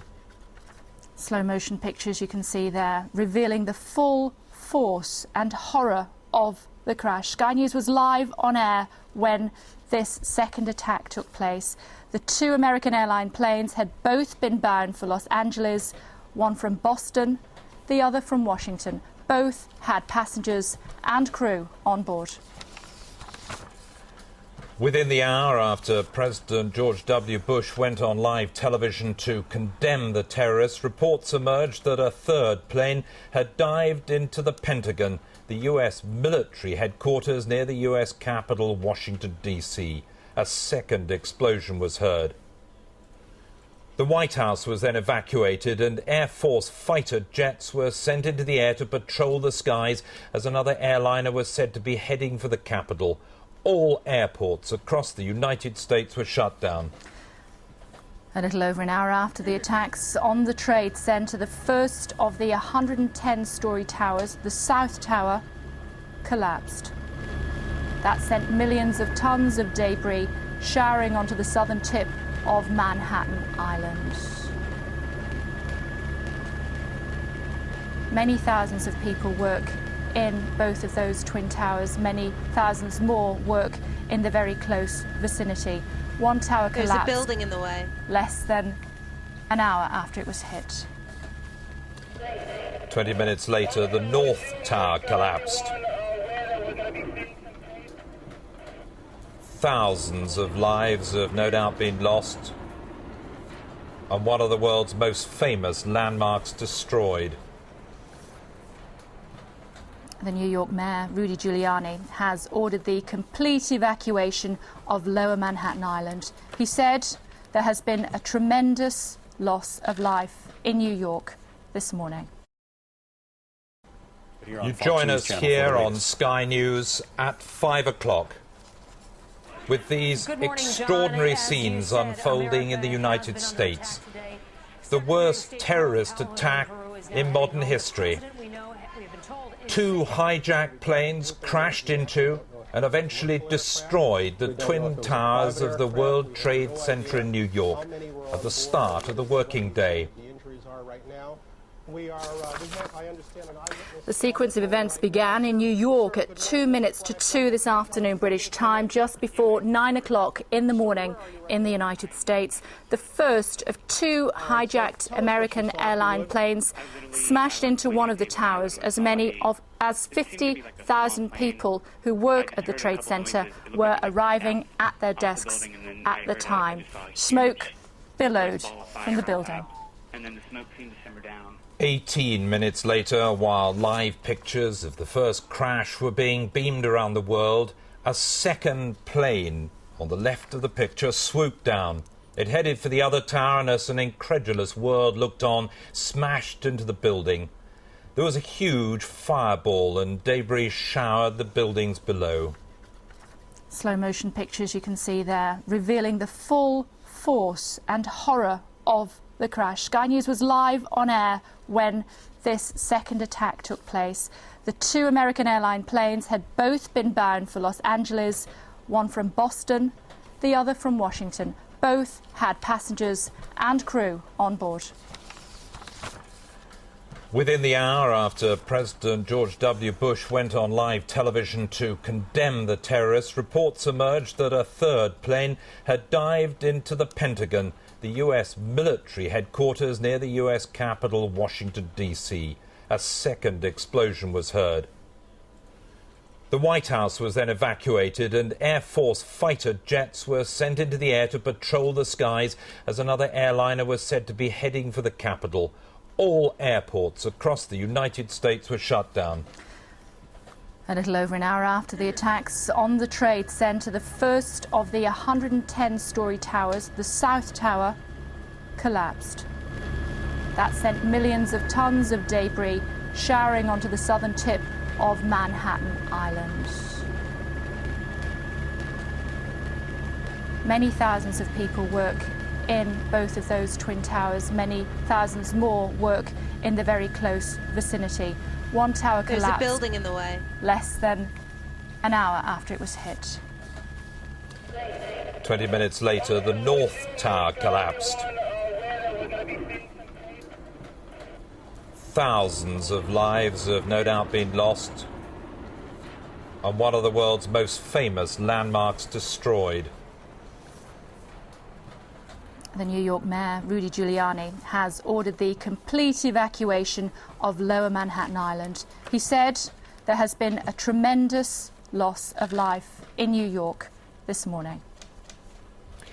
Let's talk to our US correspondent Keith Graves in the heart of Washington, D.C., with smoke rising from the Pentagon behind him. The British Foreign Secretary, Keith, called it an attack on civilization. It is certainly perhaps the most serious terrorist attack we've seen in our lives. It is indeed, Jeremy. I've been covering terrorist incidents for 30 years. This is certainly the biggest I've ever covered. I think probably the biggest ever. Of course, the heart of it is in New York, is an indication of how serious it is that New York, one of the most populous and thriving cities in the world, is effectively sealed off. No planes, no vehicles are being allowed in. All the tunnels into Manhattan are closed. No trains are being allowed in. It is effectively now sealed off. Here in the heart of D.C. again, although it's not sealed off, every government building is closed down after the attack on the Pentagon. You can see there, it's about 4 miles away from me here, and between me and the Pentagon you've got the Potomac River, and you've got a lot of government buildings, including the White House. It has been confirmed that an aircraft flew into a helicopter that was actually parked right at the side of the Pentagon on the VIP helipad, and then it careered into a corner of the building. That corner of the building collapsed. The Pentagon has been evacuated, though we understand that the war room beneath it, which is secure, is still being manned. You know the layout here, Jeremy. Between me and that smoke lies the White House. We can't actually see it from here. The White House says there has been a credible threat against the White House, so that's been evacuated. Armed policemen, very visibly armed, not just the normal Secret Service men you see, but they're standing there with their weapons on display. No one's being allowed near. We don't know where the president is, and I think this is another indication of how seriously this is being taken. The president was in Florida when he heard, as you've reported several times. He has gone to ground. We do not know where he is. He's very much in control. He's issuing orders, we're told. But the Secret Service have said that until the situation clarifies itself, his whereabouts will not be revealed. It could be that he's in the air. He can, of course, run the country. He can, of course, if he needs to, wage war from Air Force One, which is a jumbo jet which is equipped for him to operate in that fashion. We've been listening here while we've been waiting to talk to you. We can hear fighter jets high in the sky. We can't see them. It's a beautiful day here, an almost blue sky. We can't see those jets, but they are the aircraft that are operating around here at the moment, because National Airport, which is just over my right shoulder there, that is closed down totally. I can see a helicopter across the skyline. In fact, I can see 2 or 3 at the moment moving across the skyline, but the airport is closed there. What aircraft are flying, we're told, are fighter aircraft that have been scrambled from fighter bases in Virginia and Maryland. That's around the capital here, and they are flying to try and ensure that no other aircraft bent on doing harm will be able to get into the Washington, D.C. area. About 200 yards from here is the Capitol building. I'm sure you can see that now. That's been evacuated. There was a report that there'd been a car bomb there.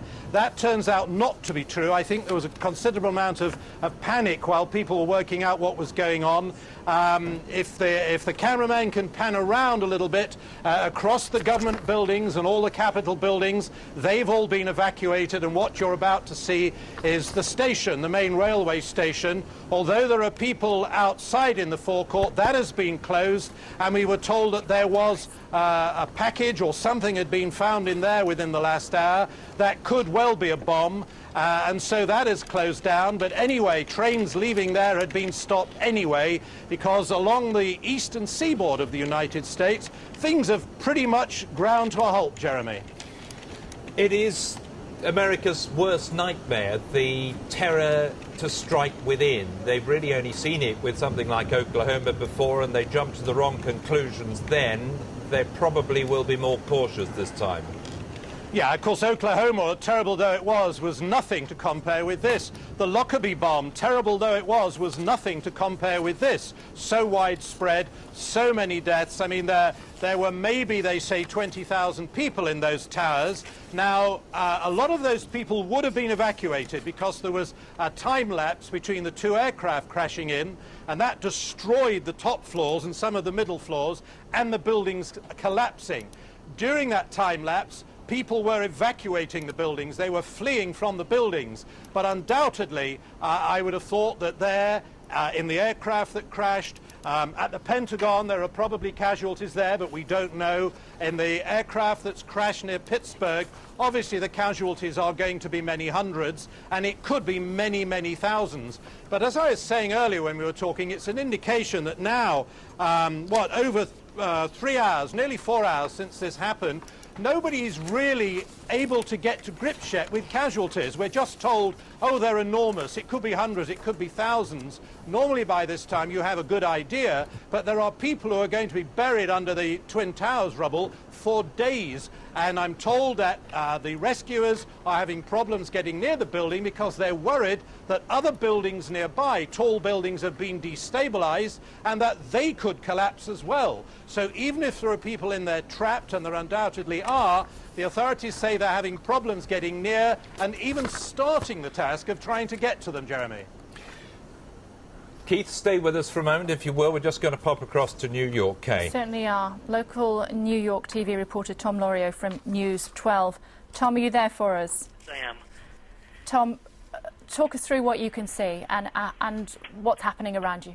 Well, what I saw is I'm outside of the city right now. I just want to tell you that right now. I had an appointment this morning at 9 o'clock in the city, and I was pulling in about 8:44, when I was pulling in and I was parking my car, I watched a guy look in amazement over my car. Watched him. I said, "What happened?" He said, "Look." And it was when the first plane impacted the building. I stood on the street with everybody else, and people were trying to reach people on their cell phones. People were crying. People were stunned, and they were just in amazement of what they were watching, this big gaping hole in the side of this building. I went upstairs to my appointment, and I said to the person that I was meeting, a plane just crashed into the building, into the World Trade Center. He pulled his blinds up, and about 5 minutes later, we watched the second plane swoop down and crash into the building as well. And we just stood there in amazement, and I went to the street, and there are more and more people coming out of storefronts and apartments, and you could see people on the tops of the buildings, and people were just stunned. It was one of the most frightening things I've ever seen. Many, many thousands of people work in the Twin Towers of the World Trade Center. We've received an email, it would seem, from one of them as it unraveled. We're going to confirm that before we share it with our viewers. But we can certainly see that many, many people were trapped inside the buildings. They are 107, 110 floors high and a major landmark in New York. Yes. Yes. Apparently people were falling out of the building. People were trying to escape any way that they could. And while I didn't see any of that, I see some of the other news reports here, and people were quite terrified. As we speak to you, we're actually looking at pictures of some of the many thousands of people that would have been trapped inside those buildings. Smoke billowing from every broken window.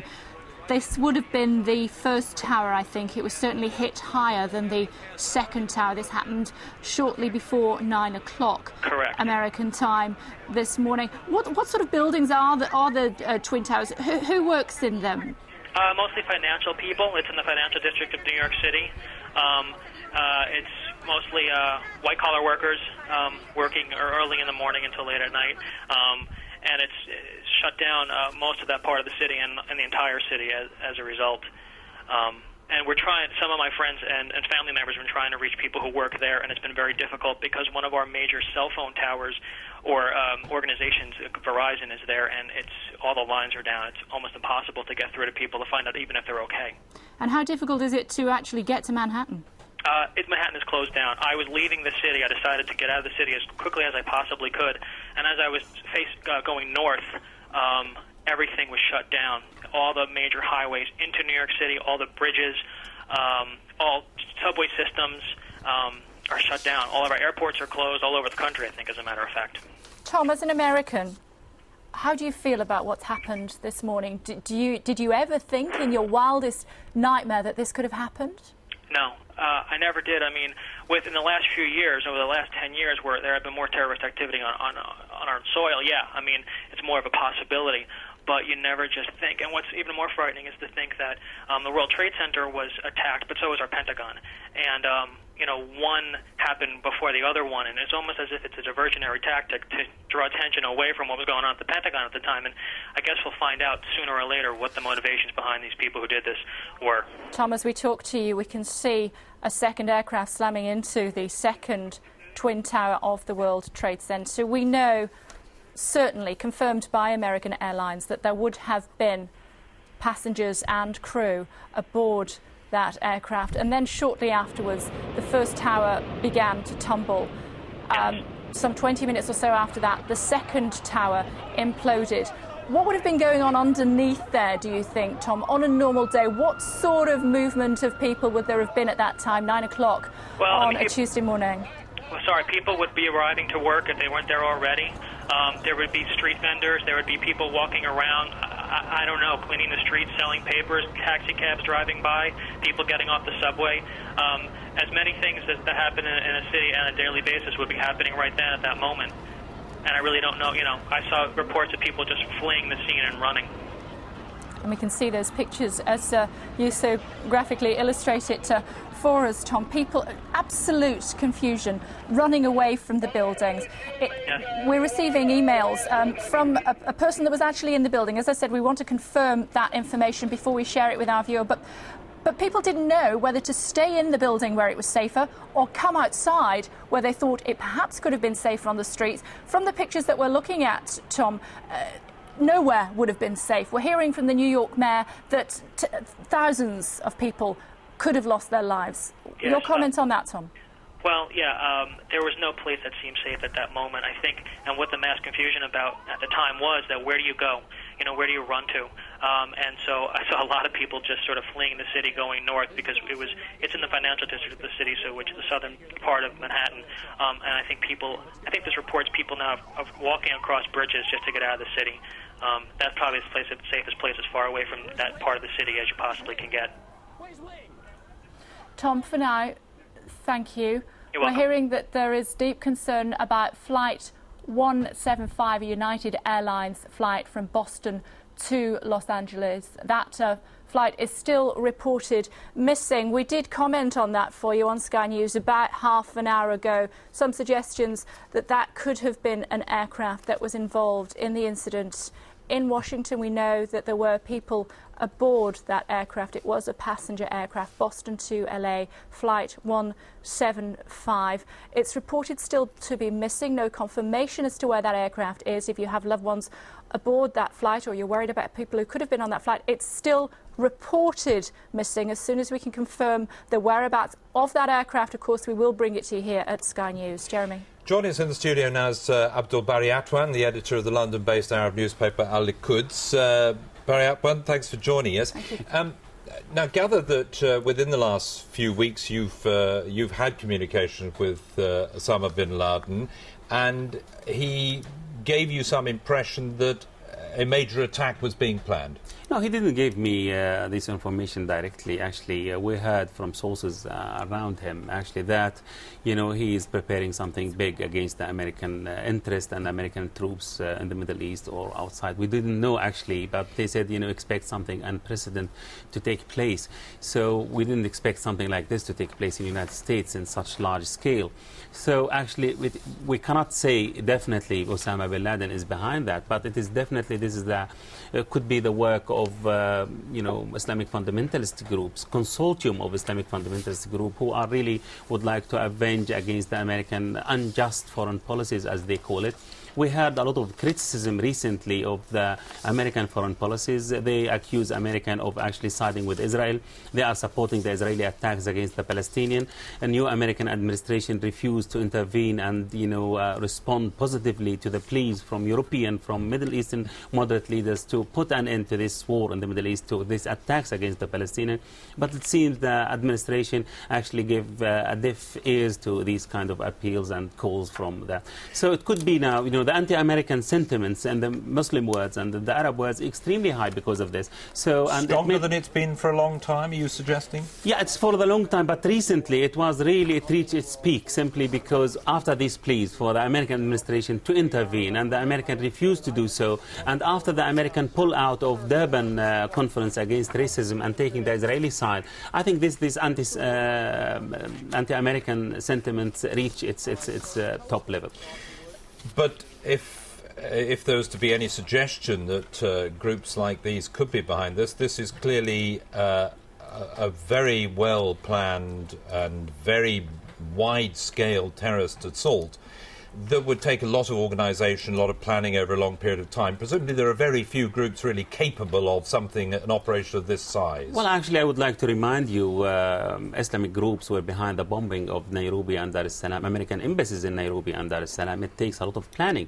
And also the same groups actually attacked the American destroyer Cole in the seaport of Aden. And it takes a lot of planning. It takes a year of planning, as we heard and reported in our newspaper. So I'm not surprised if they are doing so, because most of the recruits of Islamic fundamentalist group usually educated in the West and the United States in particular. And I'm not surprised if some of them were trained as a pilot or architect, engineer. So, you know, they have the capabilities, or some of them at least have the capabilities. And I don't believe you need a lot of people to do these kind of things. Maybe 10 or 15 people, they are capable to do that if they are well trained and they plan their act very well.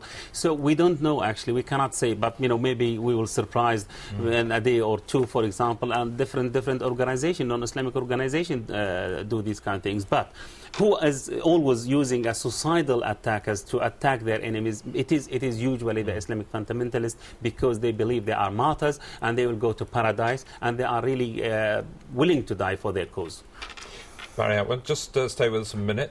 Kay has some breaking news. Prime Minister's arrived back at Downing Street within the last few minutes. He's now in charge of Operation Cobra. It involves ministers who will decide the best course of action as far as the United Kingdom is concerned. We know that within the last minute or so, the Conservative Party has put back the announcement of its new leader. It should have been announced at 5 o'clock tomorrow afternoon. That has been put back by at least 24 hours. We were just debating here in the studio about the responsibility for the devastation that you can see in front of you. No one has yet claimed responsibility, but the devastation is obvious. The effect is immense, not only in New York, but also in Washington, where our correspondent Keith Graves is waiting to speak to us.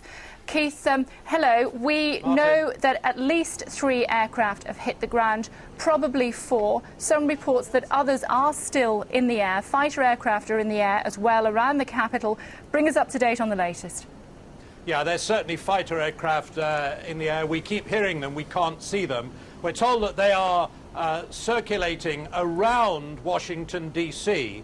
To ensure that no aircraft that may still be flying, despite the fact that all aircraft over the whole of the United States have been ordered to land and should have done so by now. We were hearing fighter aircraft. What we are seeing are the odd helicopter over towards the White House and over towards the Pentagon. You can see the smoke rising from the Pentagon.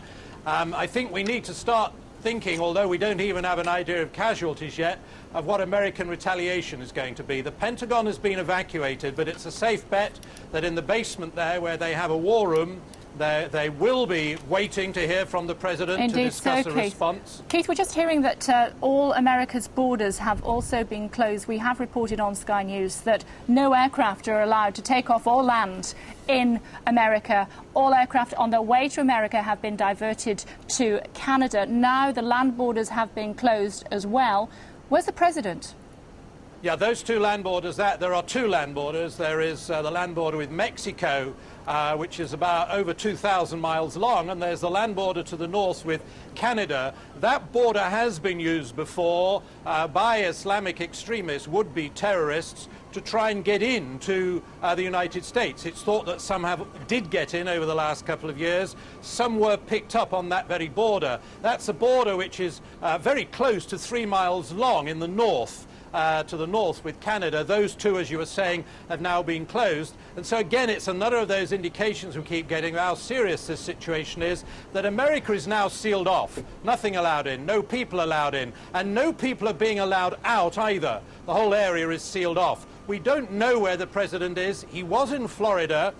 He was told, as you've been reporting, of the first aircraft that flew into one of the World Trade Center towers. The Secret Service say that until the situation is clarified, they will not be revealing his whereabouts. There is speculation that he may either be in the air or on the ground somewhere on Air Force One, because that is a complete control center. He can run this country, he can take decisions, he can even run wars from the aircraft. It was designed and built to operate during the Cold War, when maybe there might be a nuclear attack, and so he can operate from there. I think he's probably on the aircraft. We don't know where he is, and we don't know where he's going.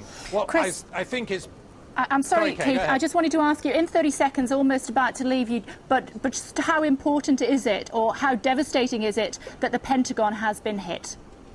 I think it's absolutely devastating. Everybody in Washington and the world can see that. Seeing an incredulous horror this afternoon as these events have unfolded in the United States.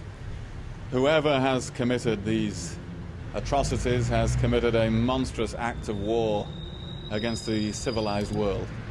And of course the thoughts of all of us in Britain are with the families of the people who have been injured or killed, and of course they could be huge in number. Britain must, and I am sure will, stand shoulder to shoulder with the United States of America and peaceful nations across the world in deploying every possible resource to bring to justice the people responsible and to make sure that terrorism never prevails. In the light of these events and in consultation with the candidates for the party leadership and the returning officer, I have decided to cancel the party meeting that was scheduled to take place tomorrow to greet the new party leader as a mark of respect for those who have lost their lives, and as an additional mark of respect, I have decided, again in consultation with those people, to postpone the counting of the votes in the leadership election for 24 hours. So that will not take place tomorrow, and the result will be announced by a simple statement on Thursday. Thank you very much. William Hague there, the leader of the opposition, was to have been for only one more day, but it will be for a couple of days now, just expressing his sympathy with the Americans, saying that it's a monstrous act of war against the civilized world and Britain must stand shoulder to shoulder with the United States. And, of course, confirming what we'd heard earlier here live on Sky News, that the postponement of the counting of the Tory leadership election will be for one day, so that will now take place on Thursday, all being well, rather than tomorrow, as had been expected. Meanwhile, the Prime Minister himself, with COBRA, the Civil Emergency Planning Committee, that's senior civil servants and ministers, are currently meeting close to Downing Street. Keith Graves still with us in Washington. Keith, the impact across the United States, it's very difficult to sum up at this early stage, but it is going to send massive shockwaves throughout 270 million people. Absolutely, Jeremy. You've lived here. You know what it's like here. It's a very relaxed and open society. They have had terrorist attacks here. Of course, one of the worst in Oklahoma City was an American, Timothy McVeigh. Wasn't an outside terrorist attack. He was executed a couple of months ago. There was a previous attack on the World Trade Center, which now no longer exists after today. But largely America has been insulated. You know, the sort of security measures that you get in the Middle East and indeed in Europe and in most parts of the world when, for example, you're getting on aeroplanes never existed here. You could buy a ticket on the aeroplane. You could buy a ticket as you were getting on it. I think life as Americans know it, it's not too dramatic to say that life as Americans know it is going to change dramatically now and will never be quite the same again after the horror of what's happened this morning. Catastrophic indeed. Keith, for the moment, many thanks. Well, that attack happened at the very height of rush hour. Tens of thousands of people would have been in the lower Manhattan area when those planes hit the World Trade Center. A local police chief has been speaking about the difficulty the emergency services had evacuating the area. First of all, Chief, do we have any idea of how many people are in there? We have no idea. Now, as you know, it was pretty much rush hour time that this took place this morning, so the numbers we don't know yet. We tried to get almost everybody out that we could early on. After the first two crashes, when the planes hit the building, there was roughly about, I would say, what, an hour and 15 minutes between that and the point where the South Tower collapsed. Give or take. How many people you were able to get out? Do you have any idea? We don't know. We tried to do a floor-by-floor search. New York City Police, the Fire Department, Port Authority Police, best they could, tried to get everybody out. But as you know, there were people still coming out after that building came down. Pretty vivid account there from New York City from the local Port Authority police chief. Again, there's the picture of the top of the World Trade Center. One of the Twin Towers, the other already gone, and that was before it collapsed. There's the scene live now in New York. You can see in the foreground the World Trade Center building. Let's just turn back to our studio guest at the moment. That's Abdul Bari Atwan, who's editor of the London-based Arab newspaper Al Quds. Barry Atwan, you were saying earlier that it could possibly be the work of Middle Eastern groups, Islamic groups. You feel that they were building to a peak of opposition to the United States. Just try, I mean, if they were to be behind it, and it is supposition at the moment, just try and describe for us what is going through the minds of these people. What is so offensive to them that they would attack America in its own backyard if that was to be the case? Actually, there are many reasons behind this hatred toward the American policies and American interests. First, you know, several Muslim countries are under American sanction. There is a feeling among those Islamists that American and the West targeting Muslim countries and imposing sanction on them. When it comes to Israel, nothing like that happened. All the West side with Israel because of the guilt feeling they are suffering since the Holocaust. Second thing, there is a country like Iraq is attacked every day by the American and the British warplanes, you know, simply to preserve so-called no-fly zone in the north and south of Iraq, which is there is no mandate from United Nations for this. Third thing, you know, the American and the Western policy which siding with the Israelis. They can see the Israeli now elected a radical foreign minister, Prime Minister Ariel Sharon, who was condemned of committing massacres against Palestinians in 1982 in Beirut, and he is sending his his tanks and missiles and Apache helicopters and even F-16 warplanes to attack Palestinians. And until now, more than 550 Palestinians were killed and about 15,000 were injured. So they are pleading for the international community, the American, which is the sponsor of the peace process, to intervene. This is the main ally of Israel, to put an end to this. So, indeed. People are going to say, though, how on earth could any of that justify what these pictures if they're behind it? No, it doesn't justify it. No, definitely. This is an appalling thing. This is a horrible thing. It is condemned. It is terrorist attacks. Nobody questioned that in the Middle East or outside the Middle East. But, you know, you have radical people. You know, the United States and Western government embarrassed the moderate Arab regimes and moderate Arab people when they actually did not intervene for the last 12 months to put an end to this Israeli violence against the Palestinians. Israel is a superpower. The Palestinians got no anti-aircraft aircraft, missiles, no weapons, nothing at all, just stones. So it is unfair confrontation. So people in the Muslim world, in the Arab world, expecting the American, which is the police of the world, the superpower, to intervene, to put an end, to actually help the moderate and to marginalize those radicals. But the American didn't listen, and this is the outcome. But the outcome may be reprisal rather than concession. It is hard to imagine that America will sit down at the people at a table with the people responsible for these acts of terrorism and talk to them rationally after this. I mean, it is. Most of the defence experts obviously think there could be reprisals, revenge, and that will only escalate the violence. You know, I don't want to be the devil advocate, no.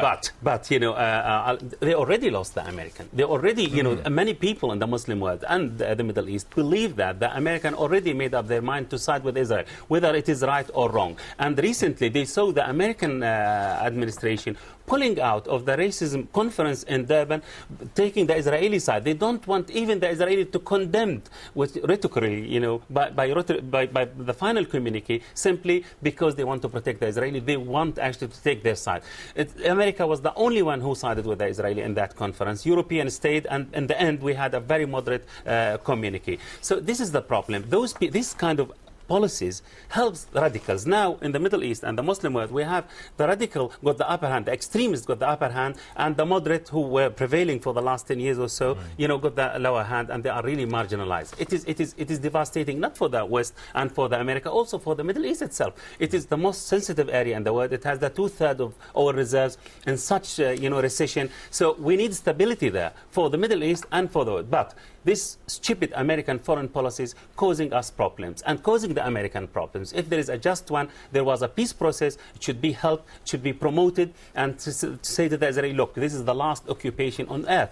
In this occupation, establish a Palestinian state. Let us fight radicalism by a final and just solution. It didn't happen, and I'm afraid it's affecting everybody in the Middle East and in the West, which is shameful. Barry Atwood, thank you very much for the moment, for shedding light on what may have driven today's actions. That's sure we'll find out more as the hours go by. Indeed so. You're watching Sky News live at 5. Unknown terrorists bent on destruction have devastated buildings and life on the northeastern seaboard of America. Paul Brennan reports. It's a disaster almost beyond comprehension. The first aircraft impacted the World Trade Center just before 9 a.m. local time as workers in New York's financial district were arriving for work. Then, 18 minutes later, as emergency services scrambled to save those trapped 100 floors above, a second jet swooped down and headed straight for the second tower, impacting in a huge fireball. The explosion was captured live on television.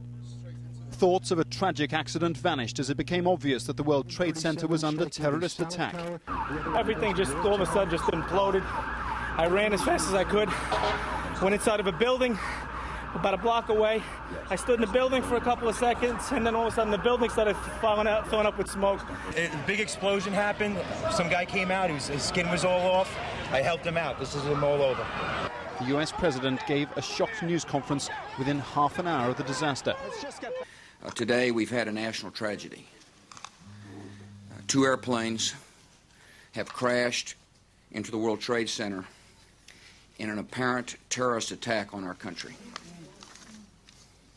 I have spoken to the Vice President, to the Governor of New York, to the Director of the FBI, and have ordered that the full resources of the federal government go to help the victims and their families, and to conduct a full-scale investigation to hunt down and to find those folks who committed this act. Some 25,000 people work in the World Trade Center. There are no firm details yet of the casualties within. But even worse, it seems the 2 aircraft were passenger jets hijacked in mid-air after taking off from Boston, ordered on a suicide mission. With America still reeling from the shock, another passenger jet was deliberately crashed against the Pentagon in Washington, the heart of America's military organization, causing a huge explosion. The White House has been evacuated. All flights have been grounded within America. Reports of a 4th hijacked aircraft en route to Washington have caused panic in the seat of government. Fighter planes are now patrolling the skies. In New York, just as survivors thought the catastrophe could not possibly worsen, an hour after the first impact, one of the towers collapsed in huge clouds of ash and rubble. 20 minutes later, with flames and smoke pouring out of the upper floors, the second tower gave way. The landscape of New York has been changed forever. The landscape of the American psyche has been irreparably scarred. Paul Brennan, Sky News. Don't forget, the United States has sealed all its land borders now and also grounded all planes. Here's a Foreign and Commonwealth Office number in the UK for anybody who is concerned about those in the United States who may have been involved or may have been close to this. If you need to check, try that Foreign and Commonwealth Office number. And it is, of course, a London number, so those calling from inside Britain, it's 020 700 8000, 020 700 8000 for the Foreign Commonwealth Office. And just to bring you right up to date, George W. Bush, the President of the United States, will be making a statement live from Barksdale Air Force Base in the southern state of Louisiana. Very shortly, we will bring you that live on Sky News as soon as we can. And we have a statement from the United States Ambassador here, William S. Farish. Today's events in the United States shocked and horrified decent people everywhere. President Bush spoke for all of us when he said, "Today we've had a national tragedy." We will bring you more on that and President George W. Bush live from Louisiana very shortly. Kay. Terrorists have left that devastation in their wake in New York today.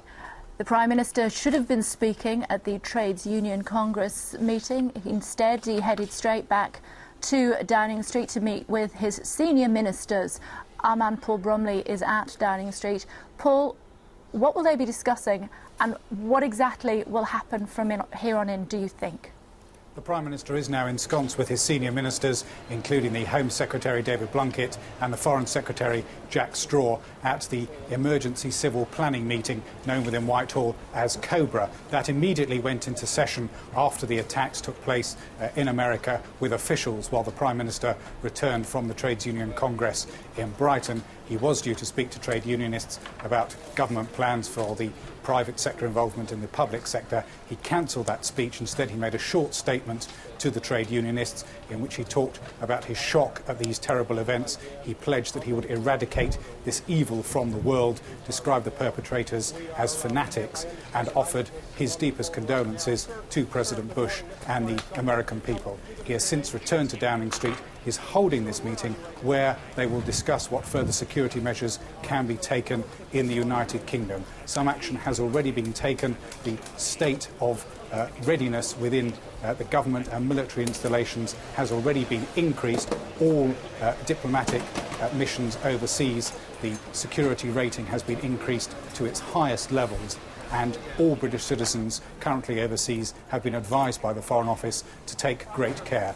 So the Prime Minister will now be meeting with his ministers to discuss what further action should be taken in this country, as well as having further contact with America. The Prime Minister, we understand, hasn't yet been able to speak directly with President Bush. What have we heard from the Conservatives? William Hague has described it as a monstrous act of war against the civilised world, and in a gesture which I think will be seen as an act of statesmanship in the last days of his leadership of the Conservative Party, has announced that the result of the ballot to elect his successor will be postponed for 24 hours. That result was due to take place at 5 o'clock tomorrow. Mr Hague has announced that the party meeting that was there to greet the new leader has been cancelled. Counting has been delayed by 24 hours, and instead there will be a simple statement issued on Thursday to announce the result of that leadership ballot. That, I think, will be seen as a typical gesture of William Hague, and also that there is really no place at this time for internal party politics and rivalries between various politicians. They all want to unite in offering their sympathies to those who've died in America. We're hearing reports, Paul, thank you, of Palestinians in the occupied West Bank and gunmen at refugee camps in Lebanon firing into the air to celebrate the news of the attacks. We're also hearing from hospitals in New York, the men on the ground who are trying to deal with this situation. A doctor in Greenwich Village said hundreds of people are burned from head to toe. The whole of Lower Manhattan is coated in half an inch of dust. Let's get a couple of different views now on the aviation and terror aspects of this. In the studio here is Philip Baum, who is from the magazine Aviation Security International. He's been with us before, Philip, and on the line from Manchester, Chris Yates, an aviation and terrorism expert.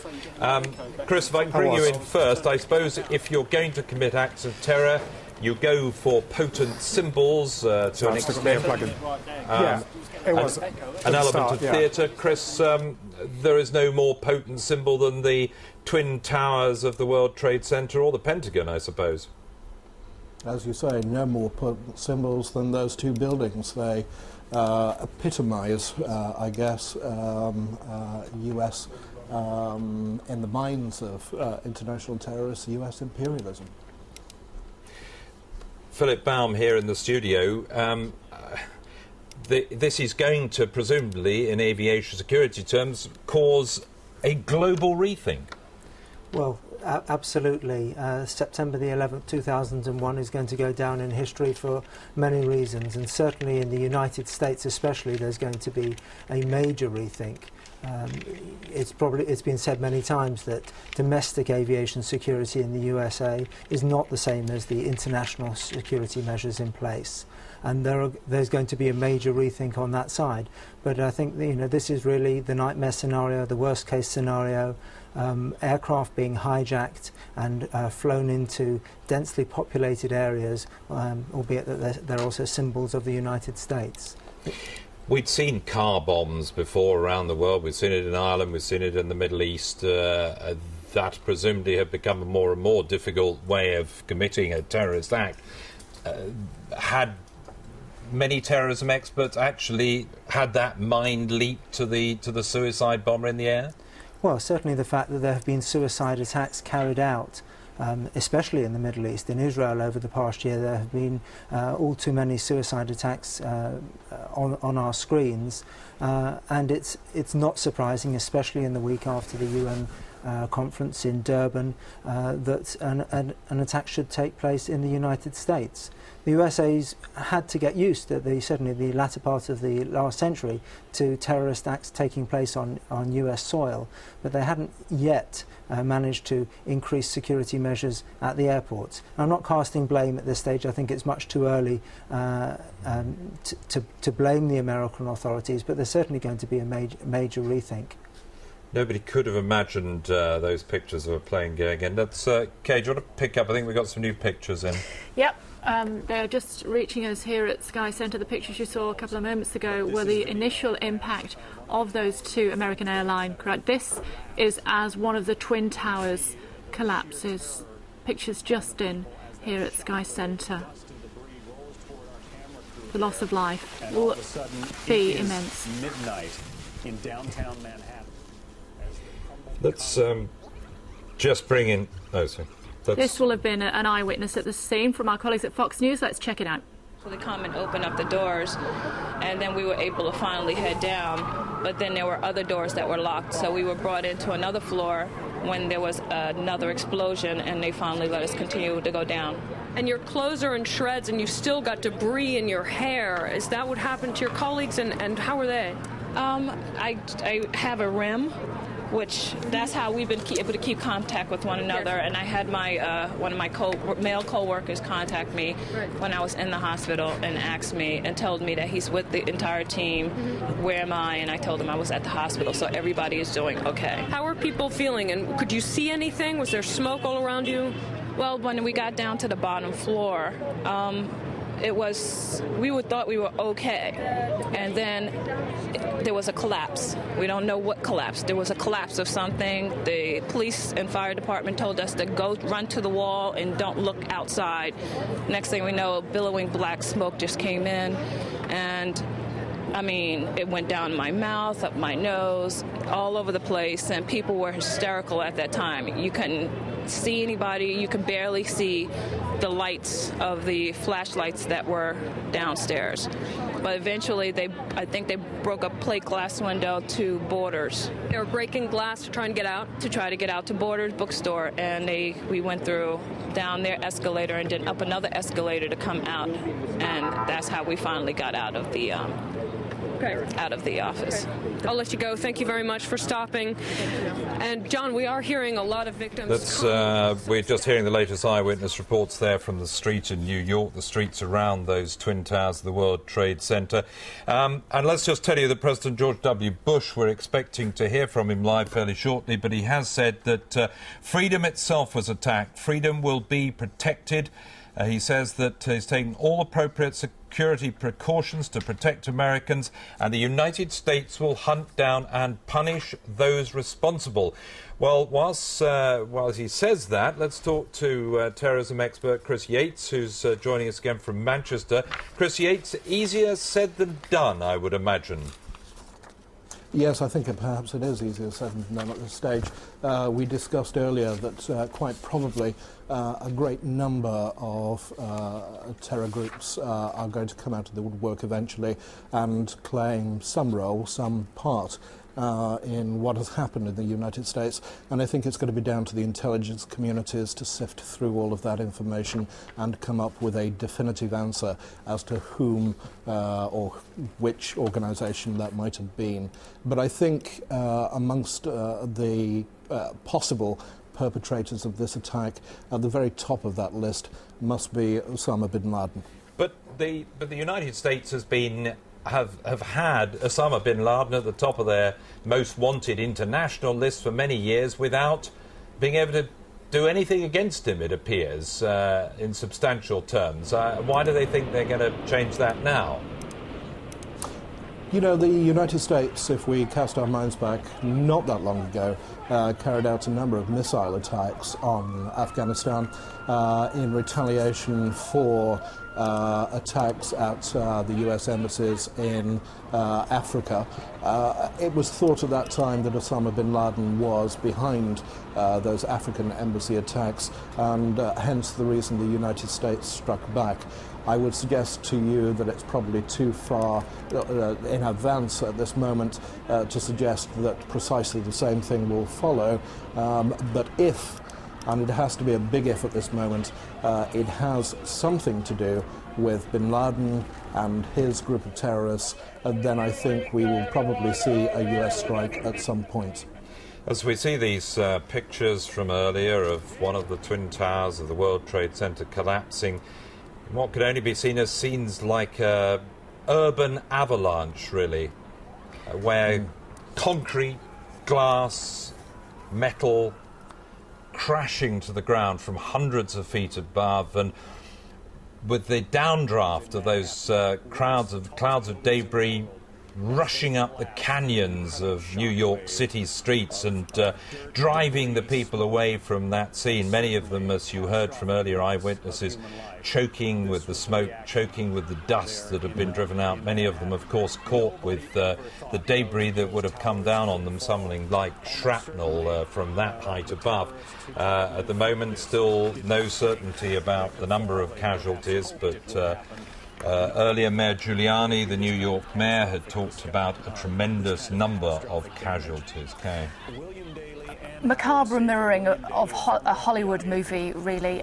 You were mentioning there the New York mayor. He said many tens of thousands of people certainly have been injured. We're hearing from doctors at Greenwich Village, which is very close to the World Trade Center, that almost certainly many hundreds of people will have lost their lives. We're just hearing that a plane carrying Prince Andrew was on its way to the United States. He was heading to Atlanta and then on to New York, but the plane turned around in midair and has now brought Prince Andrew back to the United Kingdom. We've heard from President Bush within the last few moments. He's at Barksdale Air Force Base in Louisiana. He was in Florida when the attacks happened on the northeastern corner of the eastern seaboard. He says that US military on high alert at home and overseas. He said that he's taken steps to ensure the functioning of the US government. He said that freedom itself was attacked. Freedom will be protected. He said he'd taken all appropriate security precautions to protect Americans and that he will hunt down and punish those responsible for this sort of devastation in America today. This is one of the World Trade Center twin towers. As you'll know, both towers have now collapsed. It took something like 60 minutes for the first one to collapse, and you saw there many people waving from the floors of that 110-story building. Moments later, that happened. The tower completely collapsed. 10,000 people would have been in that tower when the aircraft smashed into the side of it at just after 9 o'clock this morning. Moments later, in fact, that is the same tower, but moments later, the second tower collapsed. Again, 10,000 people would have been inside that tower when it collapsed, imploded on itself in a fireball. Many, many hundreds of people will have lost their lives in New York today. As the United States tries to calculate the damage and recover from the shock, no doubt investigation teams will already be searching for, and in the words of George W. Bush, hunting down the perpetrators. An interesting statement to just come out of Gaza here in the Middle East. The spiritual leader of the Islamic militant group Hamas has denied that Hamas had any connection with the attacks that destroyed the World Trade Center towers in New York. Sheikh Ahmed Yassin has told reporters in Gaza City, "We in Hamas, our battle is on the Palestinian land. We are not ready to move our battle out of the occupied Palestinian territories," which is... Jeremy, we're just looking at those pictures, perhaps worth looking at them again. Those pictures were the first indication that we had here at Sky News that the attacks on the World Trade Center were anything other than an accident. First reports here at Sky News had suggested that there had been an aircraft which had collided with the North Tower of the Twin Towers. We took those pictures live as soon as we could here at Sky News. And as I was explaining to viewers what had happened, almost unbelievably, a second aircraft flew into the shot. As you can see from these pictures, we thought that it was going to veer to the left of your picture. Instead, it veered to the right and smashed right through the centre of that tower. Within an hour, it had completely collapsed.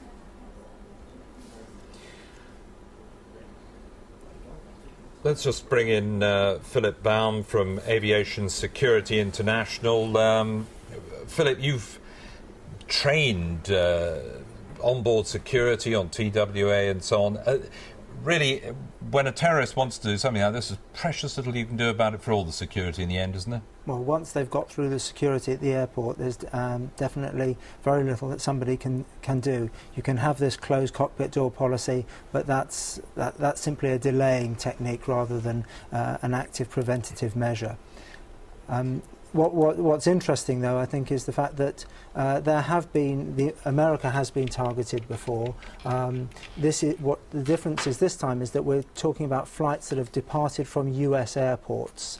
It was back in 1995 when there was the Bojinga plot to actually blow up 12 or possibly even more US aircraft on one single day en route across the Pacific to the USA. On that occasion, intelligence worked. It was successful in basically preventing the attack. More recently, there has been, in fact, just on the eve of the new millennium, an attempt to place a bomb at Los Angeles airport. But this is just something on a totally different scale, and it's certainly going to see a major change in attitudes towards aviation security domestically in the USA.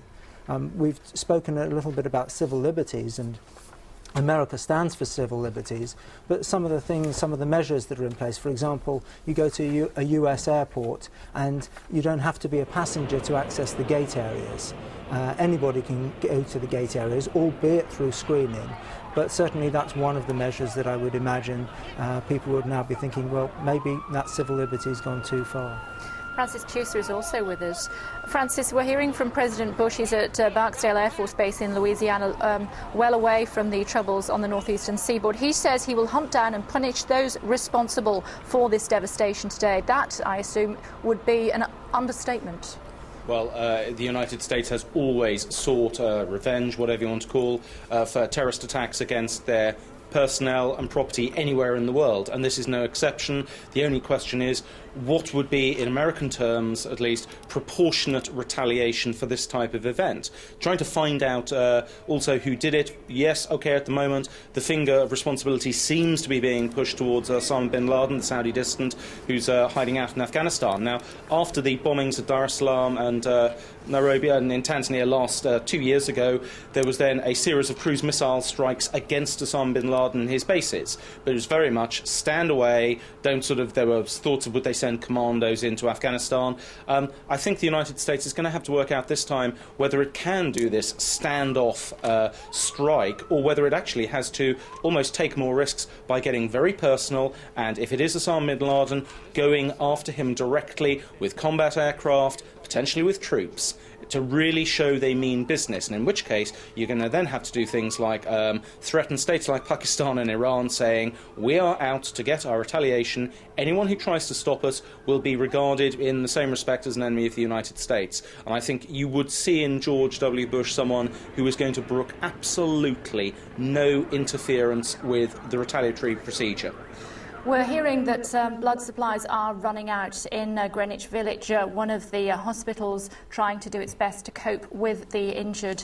And also, of course, Manhattan is more or less sealed off, so that the likelihood of being able to get more blood supplies to those who have been injured is somewhat remote. Francis, what support can the American state expect from Britain and indeed the rest of Europe?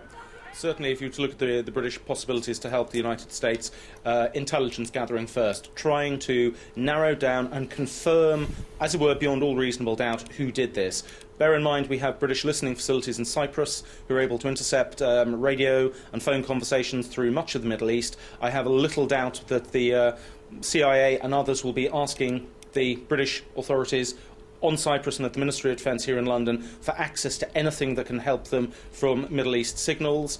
Should they require base support? Should they require anything like that? I suspect with still, despite the differences between the personalities, the special relationship, Britain will grant the United States basically anything it can. And I think you will get the same response from anyone in Europe. If a request goes to the French intelligence service for any help they've got, I suspect they will provide it without blinking an eyelid. And of course, I have little doubt the Israeli security services will be on the phone, again, offering any help they can give. At a time like this, all the sort of Western agencies will be pulling together. How swift a response do you think there will be from America? America won't want to leave it, for the sake of argument, weeks and months. They will want to be seen to be getting their response in as quickly as possible, but without jumping the gun. They will want to have proof which they can present to the world.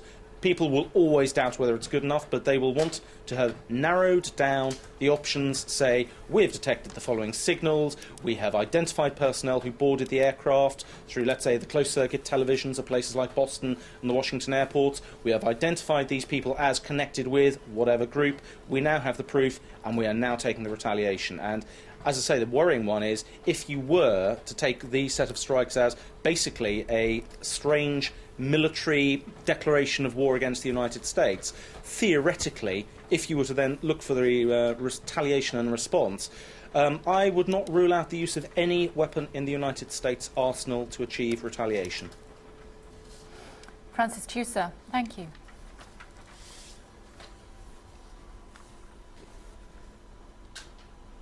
You're watching Sky News on the 11th of September 2001. It is 6 o'clock. You join us here on Sky News with extraordinary scenes unfolding in the United States. The worst terrorist attack in modern history. 2 hijacked planes crashed into and destroyed the twin towers of the World Trade Center in New York at the start of the working day. Up to 50,000 people are employed in the buildings. A 3rd plane hit the Pentagon, and a commercial plane has gone down near Pittsburgh. Several jets are said to be unaccounted for. The loss of life has been described as tremendous. President George W. Bush has promised to hunt down and punish those responsible.